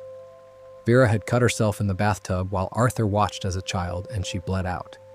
The forced jump from a building recreated his mother's suicide, which she committed by jumping from a building after Vera's death. And the bludgeoning of an older man recreated Arthur's own murder of his abusive father, whom he beat to death with a hammer. Every cycle of Trinity's kills was Arthur Mitchell, reliving the worst moments of his childhood over and over again. He wasn't just killing people, he was reenacting his own origin story, stuck in an endless loop of trauma. Sound familiar? Dexter was doing the same thing, just with more rules and better PR. That's what made Trinity such a perfect antagonist. He was what Dexter could become if the code failed. And in the end, Trinity proved that even with a code, the damage spreads to the people you love. In Season 5, the dynamic between Dexter and Lumen Pierce was something the show handled with surprising delicacy. Lumen was the only person in the original series who saw Dexter kill and chose to stand beside him not out of obligation or fear, but out of shared purpose. She wasn't corrupted by it the way Miguel was. She wasn't traumatized by it the way Deborah was. She processed her own darkness through it and then moved on. When Lumen left Miami, she told Dexter that she would always be grateful for what he did. But she also told him something he already knew, that her darkness was temporary and his was permanent. She could heal, he couldn't. And watching her drive away, knowing that the one person who had been a true partner in his work was leaving because she no longer needed what he offered, was one of the loneliest moments in the entire series. Dexter didn't cry. He never really did. But the silence in his apartment that night said more than tears ever could. Season 6's exploration of faith through Brother Sam is another thread worth pulling. Sam was a former gang member who had found God in prison and dedicated his life to helping others find the same peace. He ran an auto body shop that employed ex-convicts and gave them structure, purpose, and dignity. And he genuinely believed that redemption was available to everyone, even Dexter. During one conversation, Sam told Dexter about the moment he found faith. He'd been at rock bottom, alone, angry, convinced the darkness inside him was all there was. And then something shifted. He described it as a light, not metaphorical, literal, a warmth that filled the empty space inside him and made the violence unnecessary. Dexter wanted to believe that. For a few episodes he tried, he went to church, he considered baptizing Harrison, he thought about what it would mean to surrender the dark passenger to something bigger than himself. But when Sam was murdered by Nick and Dexter drowned Nick in the ocean in a rage, the experiment was over. Faith didn't stick. The dark passenger was louder than any sermon. What's interesting, though, is that the show never said faith was wrong. It just said it wasn't for Dexter. Brother Sam's redemption was real. His peace was real. The light he described was real, at least for him. Dexter simply couldn't access it. And that's perhaps the saddest thing about his character. Not that he's a killer, but that he's a killer who knows what he's missing. He can see the light. He just can't reach it. In Season 7 and 8, the relationship between Dexter and Hannah McKay introduced something the show hadn't really explored before. Genuine romantic love between two killers. Hannah was a serial poisoner. She'd killed multiple people, including her own husband. She was beautiful, charming, and completely aware of what she was. When Dexter brought her to his kill room, fully intending to end her life, she looked up at him from the table and said 4 words that changed everything. Do what you gotta do. She wasn't afraid, she wasn't begging, she was accepting. And in that acceptance, Dexter found something he'd been searching for his entire life. Someone who saw him completely and didn't flinch. He cut her free. They became lovers. He chose not to kill her, which was arguably the biggest code violation of his career. Hannah was a murderer. She fit the criteria. But Dexter loved her, and love overrode the code. This is important because it proves that Dexter's killing was never truly compulsive in the way a medical condition would be. If it were, he wouldn't have been able to stop himself from killing Hannah any more than he could stop himself from breathing. But he did stop. He made a choice. The same way he made a choice every time he picked up the knife. The dark passenger wasn't driving. Dexter was. He just liked to pretend otherwise because it was easier than accepting responsibility. Hannah eventually fled to Argentina with Harrison after the events of Season 8. She raised the boy as her own, and when she died of pancreatic cancer years later, Harrison was alone again. Full circle. Another mother figure lost, another abandonment, the pattern repeating. And that brings us back to the final image. Harrison in the snow, the rifle still warm, his father dead at his feet, the blood spreading across the white ground. Harrison broke the cycle. That's the argument the show makes anyway. By killing Dexter, Harrison did what nobody else could. He ended the Dark Passenger's lineage. He chose justice over loyalty, truth over love, and the lives of future innocent people over the comfort of having a father. Whether that's heroic or tragic depends on how you look at it. Probably it's both. The Dexter franchise, at its core, is about one question. Can a bad person do good things? And the answer it gives, across 8 seasons and 3 spin-offs and over 150 kills, is unsatisfying in the best possible way. Yes, and no, and it depends. And sometimes you don't know until it's too late. That's life, really. Not the killing part, obviously, but the ambiguity. The not knowing whether the choices you're making are right until the consequences arrive. Dexter just lived that uncertainty with a knife in his hand. Okay. Now I'm really done. This has been a long one. If you're still here, you're a champion, and I hope you learned something interesting, or at least had a good time drifting in and out of consciousness while I talked about serial killers for 3 hours. If you dropped off somewhere around season 4, honestly, fair enough. That bathtub scene would put anyone into a stress coma. Subscribe if you want more. I've got plenty of topics lined up, plenty of stories to tell, and plenty of late-night company to offer. This channel is for people who want to learn something new while they're falling asleep, and I'm going to keep making content for exactly that. Until next time, sleep well, stay safe.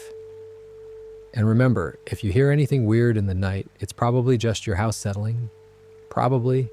Good night. Actually, one more thing before I go. I want to talk about something that I think gets overlooked in most discussions of Dexter. The people who almost caught him. Because for every kill that went according to plan, there was someone who came dangerously close to ending the whole thing. Sergeant James Dokes was the first. From the very beginning, from literally the first episode, Dokes sensed something was off about Dexter. He didn't have evidence. He didn't have a theory. He just had gut instinct, the kind that comes from years of working around violence and recognizing it in others. Dokes would follow Dexter. He'd show up at unexpected places. He'd stare at him across the office with this expression that said, "I know what you are, even if I can't prove it." And the thing is, Dokes was right about everything. He was the only person at Miami Metro who wasn't fooled by Dexter's donuts and boyish smiles and rehearsed small talk. Dokes saw through all of it, and for his trouble, he was framed as the Bay Harbor Butcher and killed in an explosion set by Lila West. The most perceptive cop in the building died as a falsely accused serial killer. That's the cruelest irony in the series. Frank Lundy was the second. The FBI special agent who was brought in to lead the Bay Harbor Butcher investigation and who later returned to Miami to hunt the Trinity killer. Lundy was brilliant, methodical, and patient. He'd spent his career tracking serial killers, and he came closer to catching Dexter than anyone at the FBI ever realized. During the Bay Harbor Butcher investigation, Lundy's profiling was almost perfect. He correctly deduced that the butcher was local, had law enforcement connections, and operated with a specific code. He just didn't have enough evidence to narrow it down to Dexter before the case was pinned on Dokes. Lundy later died during the Trinity investigation, shot alongside Deborah in a parking lot. His death was another consequence of Dexter's world bleeding into the lives of innocent people. Maria LaGuerta was the third, and she came the closest. LaGuerta had known Dokes better than anyone at Miami Metro. She never believed he was the butcher. And in season 7, she reopened the case. She found a blood slide at a crime scene. She connected it to Dexter. She built a case, piece by piece, using the same investigative skills that had made her one of the youngest female lieutenants in Miami Metro history. She was right about everything, and she was shot by Deborah in a shipping container to protect the very man LaGuerta was trying to bring to justice. LaGuerta's death is one of the show's most morally complex moments because she was the hero of her own story. She was doing exactly what a good cop should do, investigating evidence, following leads, refusing to accept a convenient answer. And she died for it. The show asks you to feel relieved that Dexter wasn't caught, and then it forces you to reckon with what that relief cost. Angela Bishop was the last person to close in on Dexter, and she's the only one who actually succeeded, at least partially. Angela figured out that Jim Lindsay was really Dexter Morgan. She connected the injection marks on local victims to the Bay Harbor Butcher's methodology. She contacted Angel Batista in Miami and confirmed Dexter's identity. She arrested him. And while Dexter escaped before he could be formally charged, Angela's investigation set the stage for the final confrontation between Dexter and Harrison. Without Angela, Harrison might never have been forced to see the truth about his father. In a sense, Angela accomplished what Dokes, Lundy, and Lagerta all died trying to do. She exposed Dexter Morgan. It just wasn't the justice system that delivered the final verdict. It was a bullet from his own son's rifle. There's a thread that connects all four of these investigators. They were all good people doing the right thing.